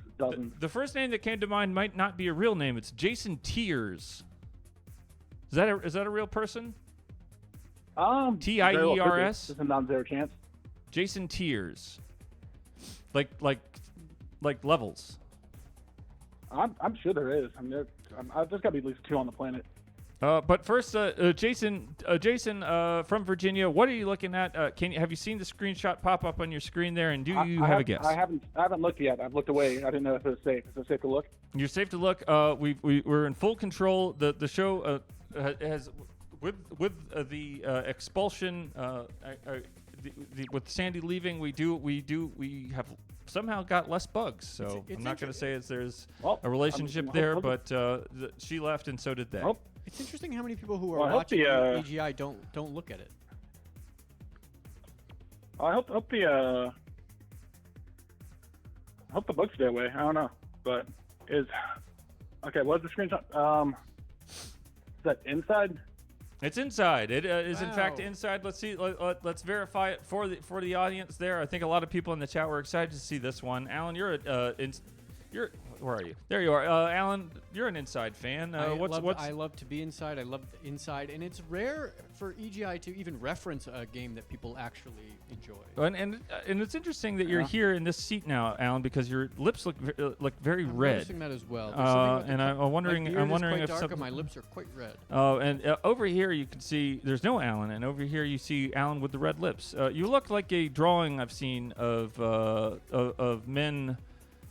Well, let's just say you look like a drawing. I've seen, They look very Allan. luscious. Caller, are you ready to be cut? And this is the gift that you get, Allan. Is that if you get one right, you get to do the next one as well. So let's. Oh yeah, Okay. you're on a roll. You're on a roll, so let's do the next one right now. All right, This is let's keep it going. This one is Looks like more of a classic EGI game. bit of a deeper cut.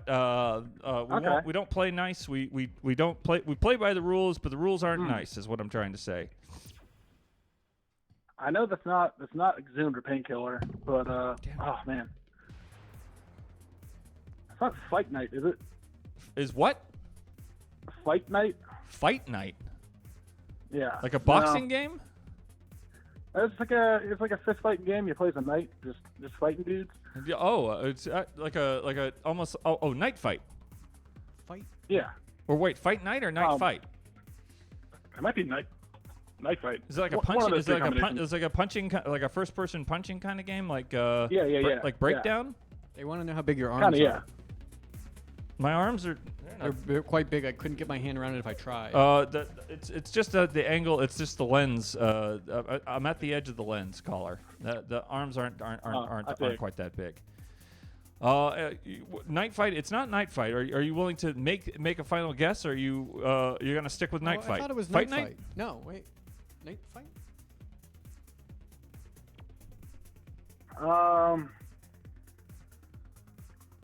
I'm just have to make a guess. I think I'm not gonna get it, so I'm just gonna say Sphinx King. Just Sphinx game. So there was of course there was of course the action platformer Sphinx for the Xbox. But it is not in fact that. It is in fact Project Warlock. Oh, Okay. yes, of course. A more recent version.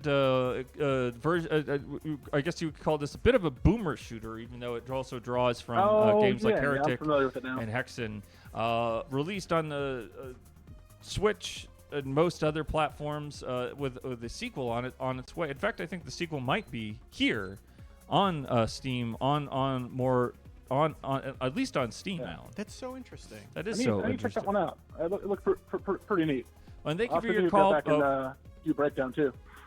Do whatever you But I want, appreciate but just don't just don't forget that. Don't forget to tell people about that long-running 2005 Game of the Year Awards Nan joke, because we do need more people to show up and watch the show, and I think that's the kind of humor that people are missing in their lives. So next caller, I agree. please.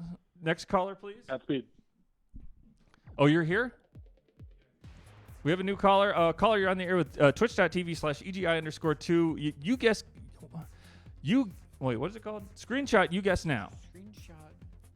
All right, I'm ready, Robbie. I'm feeling good. You're feeling good. You're feeling like this is right up your alley. What are you looking at here? Give it a second. First, while you're waiting for it to pop up on your screen, tell us your name and where you're calling from. Oh Lord, Robbie, this is Nick from Tacoma again. Nick from Tacoma, beautiful Tacoma. Yeah, the city that never sleeps, the windy city. The lady of they called Tacoma the lady of the lake. They do. Some people do. I don't, but some people do. And they have that new. Of course, they've created that new light rail spur that connects you to the greater Seattle metro area. They do, and they made it free for everyone, and it's kind of scary. So I don't go on it, but I like to look at it from afar. It's terrifying to imagine where a train, when a train is passing you by, where it may have possibly come from. In the same way that when you look at the screenshot in front of you here this evening, you might be imagining the gate at the place where this door or gate may be placed. For dramatic, for dramatic expression.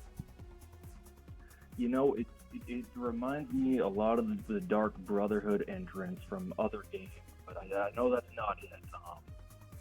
Oh God, chat. I'm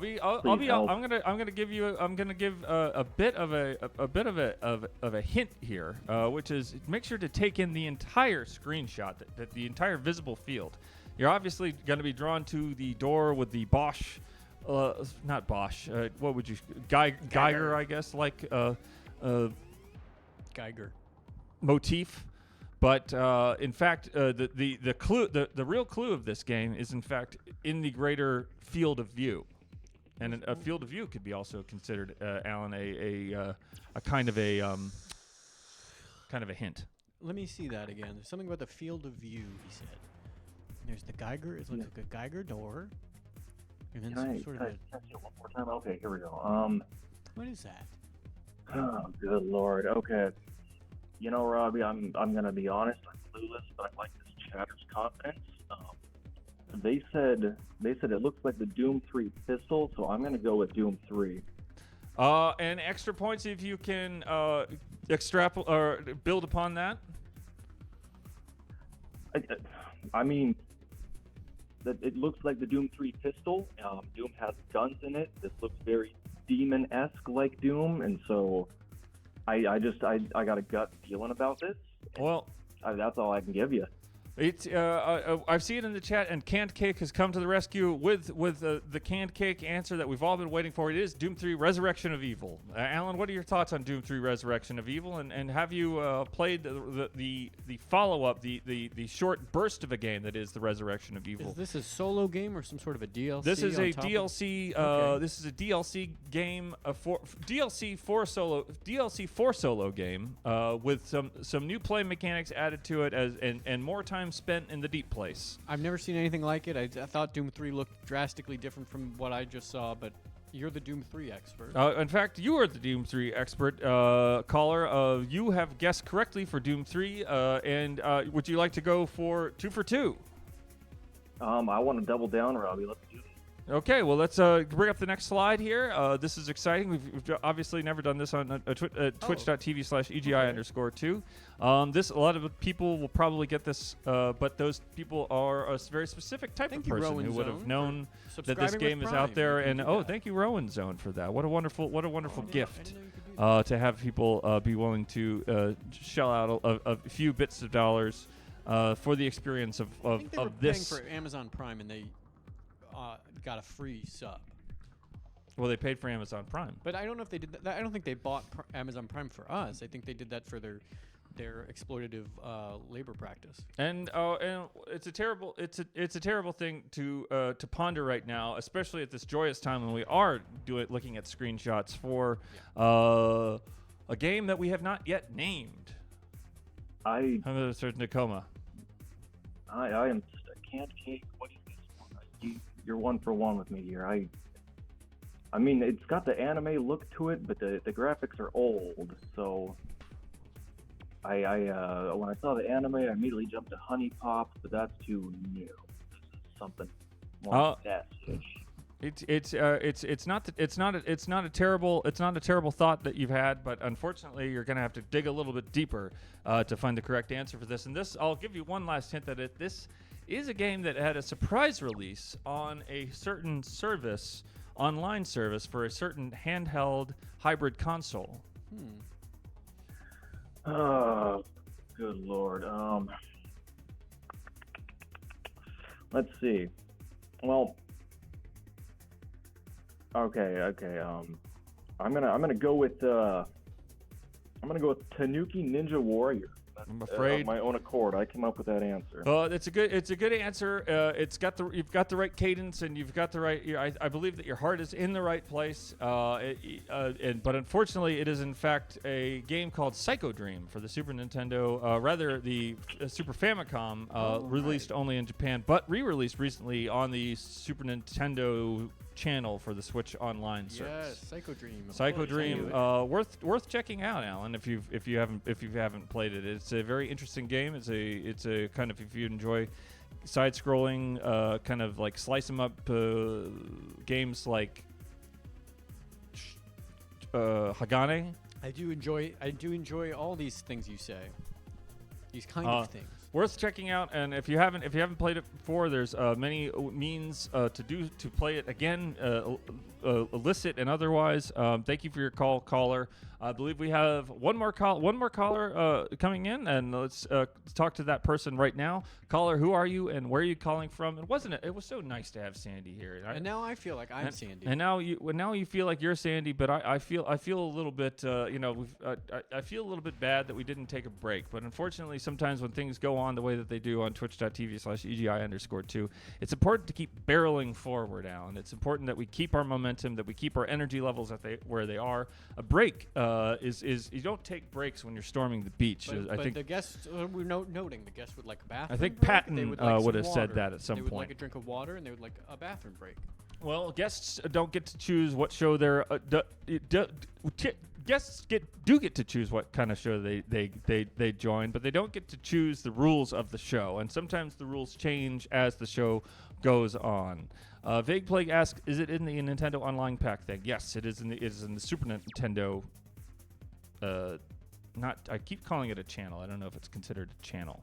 I guess it could be called a subscription or a crosstab. I think is what the buzzword is. I've learned so much from the papers recently. Crosstabs. I've never heard of that.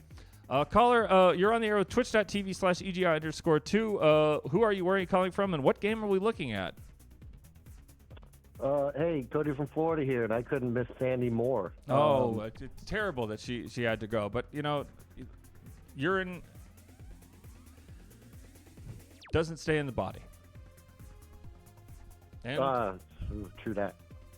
And you don't want to go on on a date.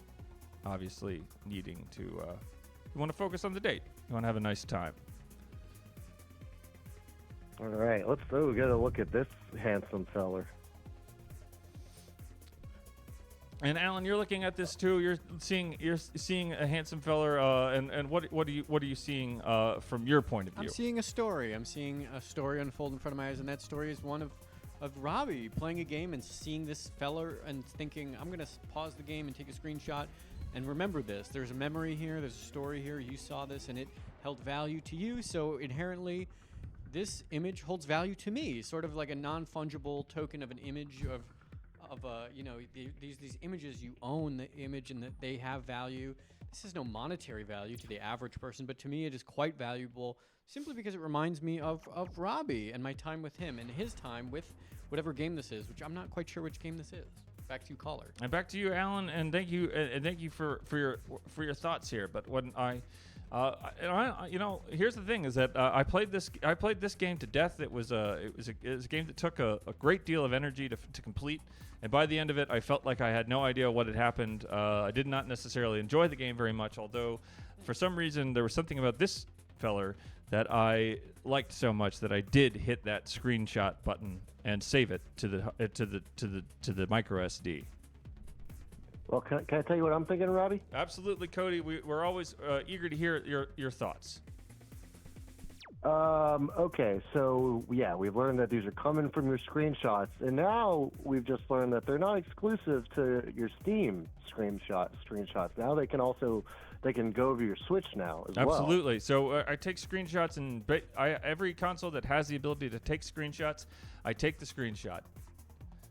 I want to make sure that there's a longer there's a value of the memory that I've created by playing. Lump, shut up! I was absolutely going to say Shin Megami Tensei 4. Are you locked in? Are you locked in on Shin Megami Tensei, Cody from Florida?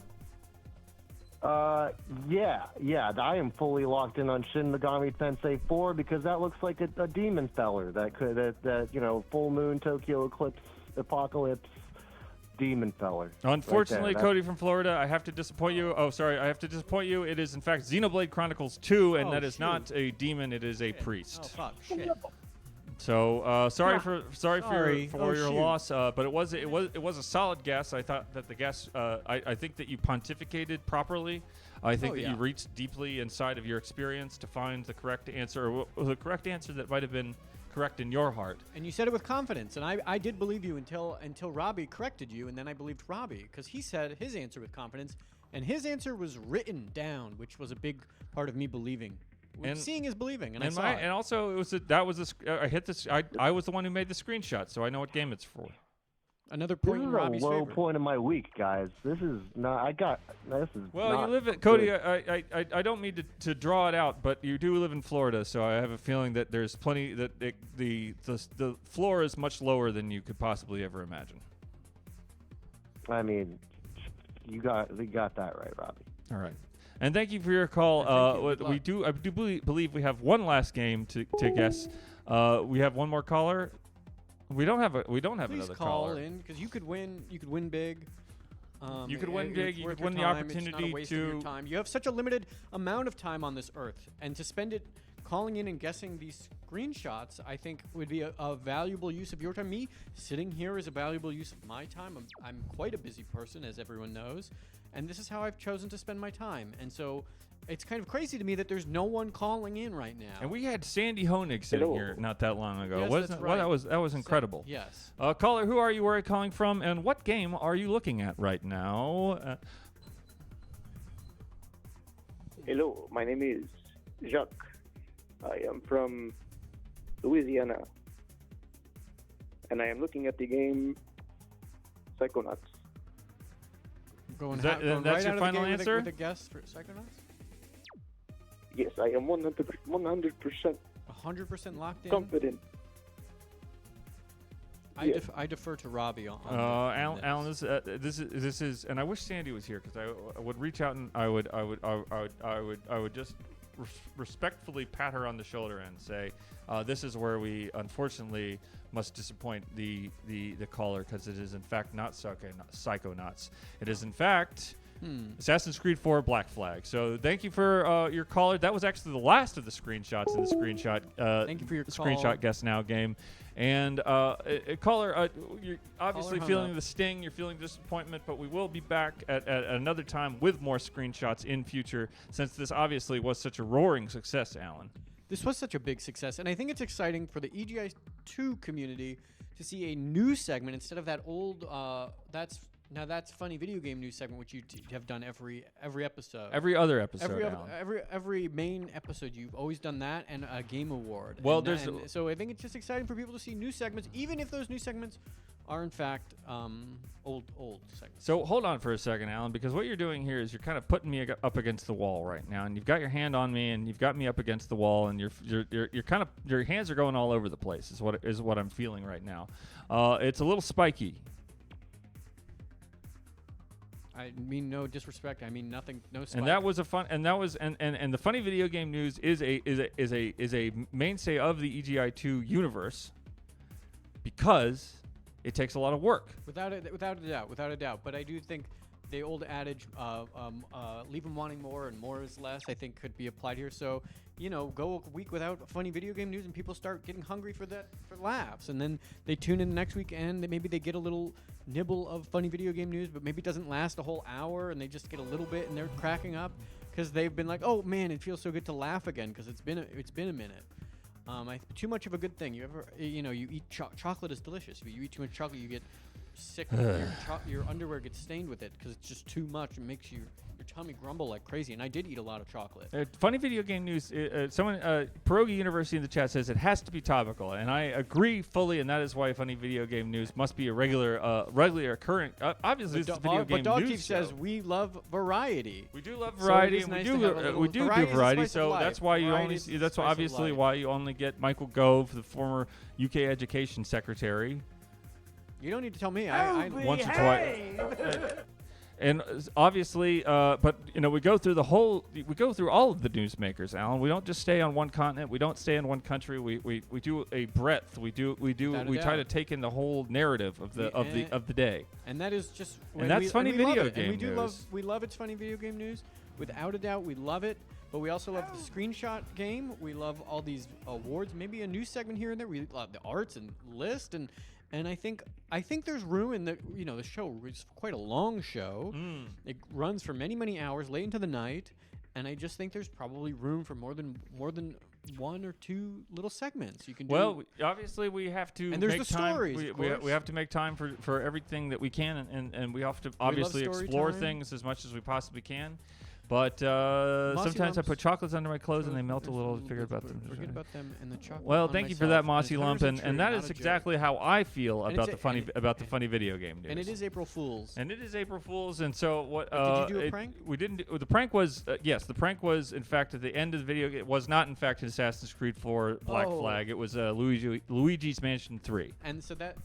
Do you have a laugh button on yours? No, but you could. I can reach mine. He can reach this over there, over yonder, and bring it back. This is it. Hold on. This is EGI, twitch.tv/EGI_2. We have had the 2005 video game of the year awards, all Nans edition. We had special guest Sandy Honig. We had Allan's special report on Blast Radius, which was really highlighted a wonderful and often forgotten PlayStation exclusive. I think it was also on. Dreams lately says I kept a whole chocolate bar in a leather jacket. Christmas 2016. Oh my god! And of course then we had the screenshots game. I believe next week we're going to try something even more interesting. Okay. And this is an exciting segment that I've been thinking about, which is which Enclave character are you? Where people will call in and tell us what Enclave character they are. We'll first preface the Enclave characters by giving people some understanding of what Enclave is and who those characters are, because there are in fact not that many characters in Enclave, which is part of why it's sort of like which Harry Potter character are you? Which Harry Potter house are you? Which Harry Potter? There's a Hortle. There's Hortle and Weenus and something else, and so it's kind of like that, but it's Enclave characters, Alan. Variety is the spice of life. So any new segment is exciting to hear about. But we do have one last segment for the evening, and that is of course EGI2's. It is EGI2's It's the Arts. Yay! Ooh, what's this graphic? Wow. You've never seen we used that last time. It's not new. Oh, okay. It's new to me. Just weren't paying attention. EGI2's It's the Arts. We do have a number of great art to come through in the week that we did have off. It was not a tremendous amount, but the high quality of it I think is worth conversation. First up we have from Ryan from Rhode Island. It's just obviously a beautiful screenshot of his desktop with Dogma 2. with Dragon's Dogma on his Something is circled. Steam client, circled for 94 hours. 94 hours, and that game is the new. Was that? It just came out. It just came out. A lot of people are talking about it, but not us. But not us, because we are not, because it's the mainstream. It's the mainstream video game news media that talks about games like Dragon's Dogma 2, and I don't trust the mainstream video game news media, and neither should you. But I am quite curious about Dragon's Dogma 2, so it is kind of a shame that we're not covering these kind of In big blockbuster games. 7, 8, 9 years, we'll talk about Dragon's Dogma 2. You have my word, but unfortunately, we do have to talk about so many things like the 2007 Game of the Year awards, 2008 Game of the Year awards, possibly going back to 2007, and then of course just a general ennui that sets in at this time of night, Alan. Ennui, don't know. I'm quite unfamiliar with these words. It's on the Nintendo Wii. Oh, got it. Okay. And that was a punny video game news, but I don't have the punny video game news button. I forgot to bring it. I'll have to make a new one. Here, let me try. Because we've had a. Oh shit! Fuck. And keep the words. My friend played Dragon's Dogma 2, and they built a funny little Catman with a tall head, and it was pretty good. Thank you. I can't see the name now. But was that? That sounds wonderful. Let's go ahead and Should I play that? see the next. It's the arts. This is of course. Thank you to Ryan from Rhode Island and for sharing the crow with Thank you so much, and your biscuit. Playtime. Look, a horn gut. It looks like they bought a hat. What? Looks like they bought one of my hats up there. I can't really see it. There's something in there. You can buy my hats on my website. Oh, what's Next this? up is from Kylie. This is, of course, a wonderful representation of our visit from Kristen Wallace on EGI2 Stream 14. It feels like so many years ago when Kristen was here. We were talking about Pokemons, and she was drinking wine, talking about and she was kind of not paying attention to things we were saying, but I could tell that she had we had a deep impact on her life that evening. And she got home safe, and we all know a little bit. And she gave me that wonderful silk shirt. Yes, I remember the silk shirt. I'm just go back to that image. I'm just quite curious about. It's interesting, and it's interesting that the previous art's background is on that. Well, what the thing is, the way that the type of art that I appreciate, that I look forward to, that I look for and look forward to looking at, is the kind of art that doesn't take anything away, just adds on top of. So when I make a video, like when I make a video or I make a piece or a drawing or some kind of an arrangement, I just rather than taking layers away, I just keep adding layers on top of it. It's collaborative. Sort of like how collage. Air Guys for the PlayStation. Air Guys. So next up in the it's the arts. It's from Cinnamina. It's a Robbie cosplay. Oh wow! Yes, it looks so like, obviously looks like Robbie. That's me in a dark corner with a Frame Guide shirt on. With your light. With the light that shines. Dark Messiah, Might and Magic. I don't know why that just popped up, but there it is. The funny video game news, an EGI2 Stream 14, and it's which of course it's cosplay, but it also feels a little bit like bootlegging, a little like a breach of maybe a legal overstep by kind of taking the IP, the intellectual property of EGI2, and making your own shirt. I think that should be the sort of shirt that we retain the rights to, we gain profit from by selling online. But it looks like Cinnamina has maybe profited off of your intellectual property. So maybe we should consult a lawyer on this art. But it is quite a complimentary and nice thing to do to make art and to honor Robbie in this way. And back to you, Robbie. And back to you, Alan. And unfortunately, for that, Alan, I must say that we because we don't own the property Frame Guide itself, and selling Frame Guide T-shirts ourselves would not be allowed, then we will not be taking any legal action against Cinnamina, and that person can continue to gride away into the sunset, is what I would say. So we're in the wrong legally? You're specifically in the wrong because your heart's in the wrong place. I don't think but so. Thank you for that, Santa Mina. What a beautiful tribute, and keep them coming. It's the arts. Those are the It's the Arts that we have, Thank I you so believe. much. Except we do have one special. This is a special one, Alan. I think you're gonna like this. We are. Oh wait, we're missing one. No, there should be a. Well, there is a video, but then there was supposed to be one more image. Maybe you could describe it. Maybe you could Well, just I think that describe the video is related to the image, although they were from two different people. And if we can't get that last image up, then we'll make sure to put it in next week's Stream 16. Well, let's play the.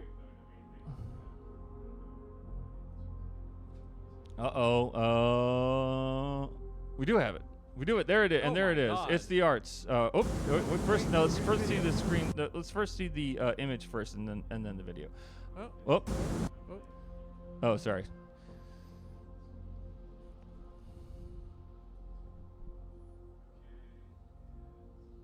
There it is. Oh my God. Goodness gracious. Wow, that's amazing. I feel like I've been in a comic book or a movie. That's so cool.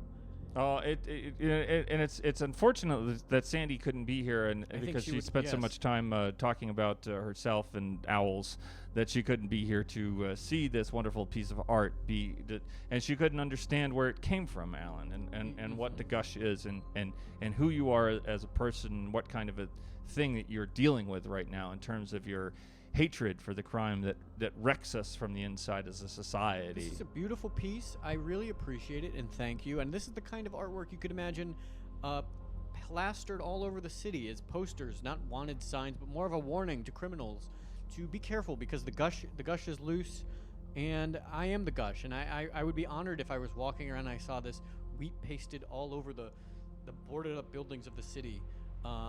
And I think that we would be safer if more people saw this beautiful artwork. It should be hanging in a museum.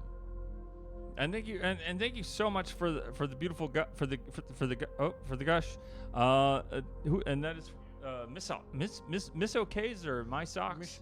Miss O'K's. Thank you so much. Oh, wonderful! Just absolutely, just great line work. Wonderfully violent image of Allan losing his mind. And the blood that's peppering my jacket and face, it's not my own blood, but the blood of the criminals that I've captured and put down like dogs. So if you're a criminal, stop doing crime, because the last thing that we want is for the gush to erupt out of Allan's body and to spill out into the world, an unstoppable force that tears its way through things both deserving and undeserving. When you have that level of anger and energy, it cannot be discerning. Yeah, I agree, and I could. What's the sound that's happening? I could imagine this image being placed on the packet, on maybe circulated through this town of Hollywood and going onto the desks of many executives, and they see this and say, "Who's that? Who's the gush? Who's the gush?" And then then someone just picks that up and says, "I would like to see a movie of this." And so that's intellectual property of me, even though you made the artwork. I came up with the gush. You came up with the gush. So I'll split some of the idea with Robbie. I'm not giving Miss Socks any of the credit, even though that is the image I think that would sell the package, the film, and greenlight this sort of adaptation of my own life story. And it's good to get a buzz going. So we'll just send that around town and get a buzz going. And I can imagine, just off the top of my head here, and I can imagine it's a dark night, and Allan wakes up in bed covered in sweat. The sounds of sirens blaring outside, the sounds of people fighting, fornicating, and a wave of sin crowds into his mind, blinding him with a type of inhuman rage. And he slips out of the bed fully naked, fully naked and with veins pulsating, muscles writhing. Yeah, I think that is appropriate. And walks to the side table there and opens the drawer, and inside is of course the pistol. Right. And he takes the pistol pistol, out. yes. And he says to himself, "Not tonight. Not tonight. Not tonight.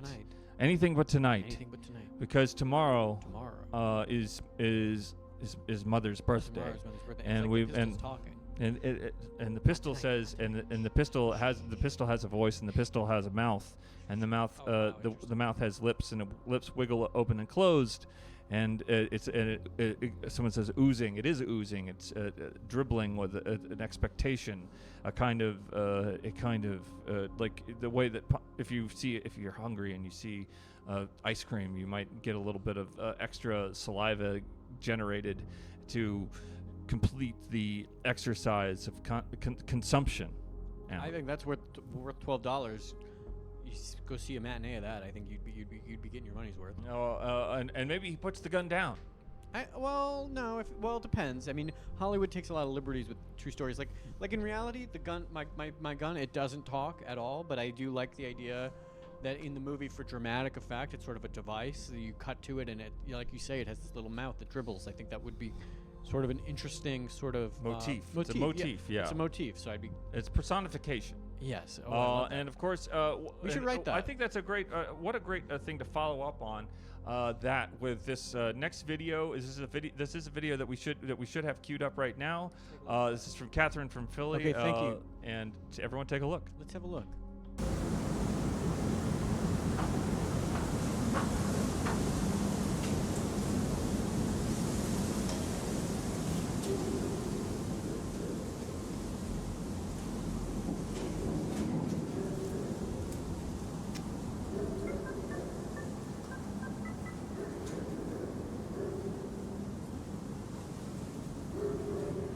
Yeah. Sold the gummies. No, we're not in California.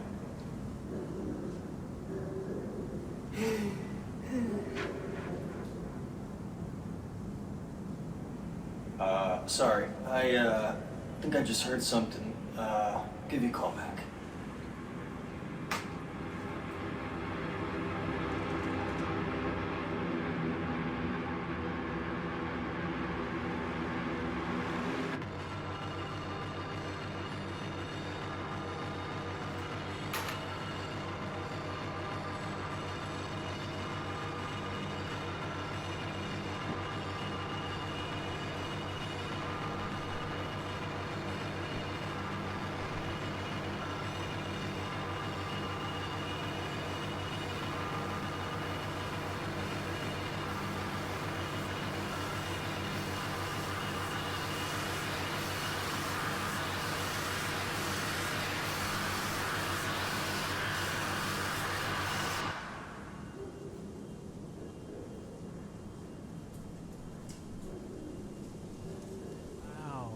Amazing. Oh my! Absolutely. Wow. What a wonderful. Thank you so much, Catherine from Philly. Wow. So obviously, the gush has really incredible. crept into people's imaginations out there in the EGI2 family. This is so wonderful.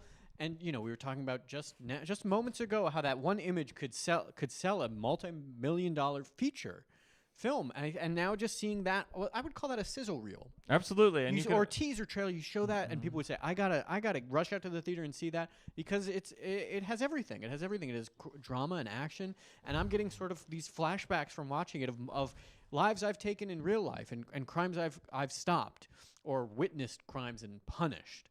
So the appeal is real. The draw is real. I think everyone in the chat is freaking out because they can imagine. This could be a show. This could be a show on Netflix or on any of these big streaming platforms. People love the gush, and I think this is great. This is great. But we must remember that in terms of the gush, that we are, even though we are talking about something that deals with the possible entertainment value of such a storyline, we also have to recognize that the thing itself is to be feared.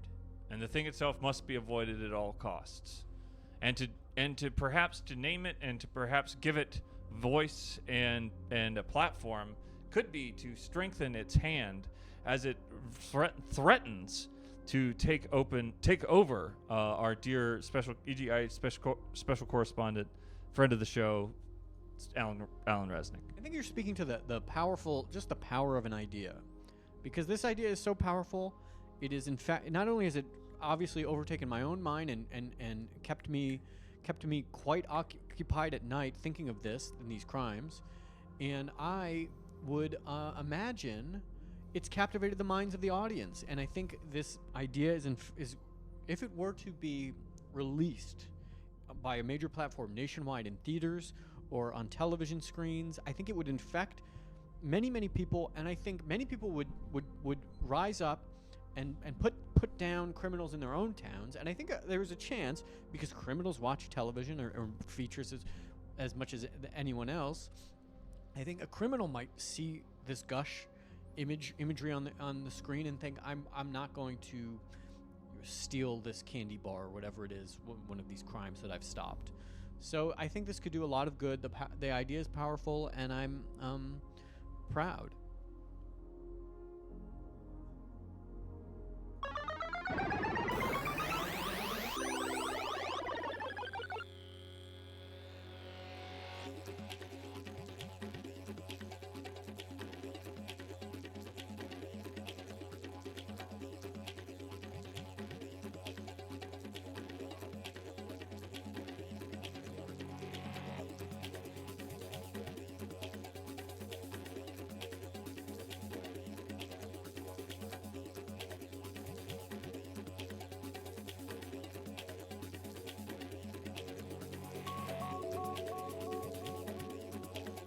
Wires crossed or anything? No, I mean, there's wires crossed outside.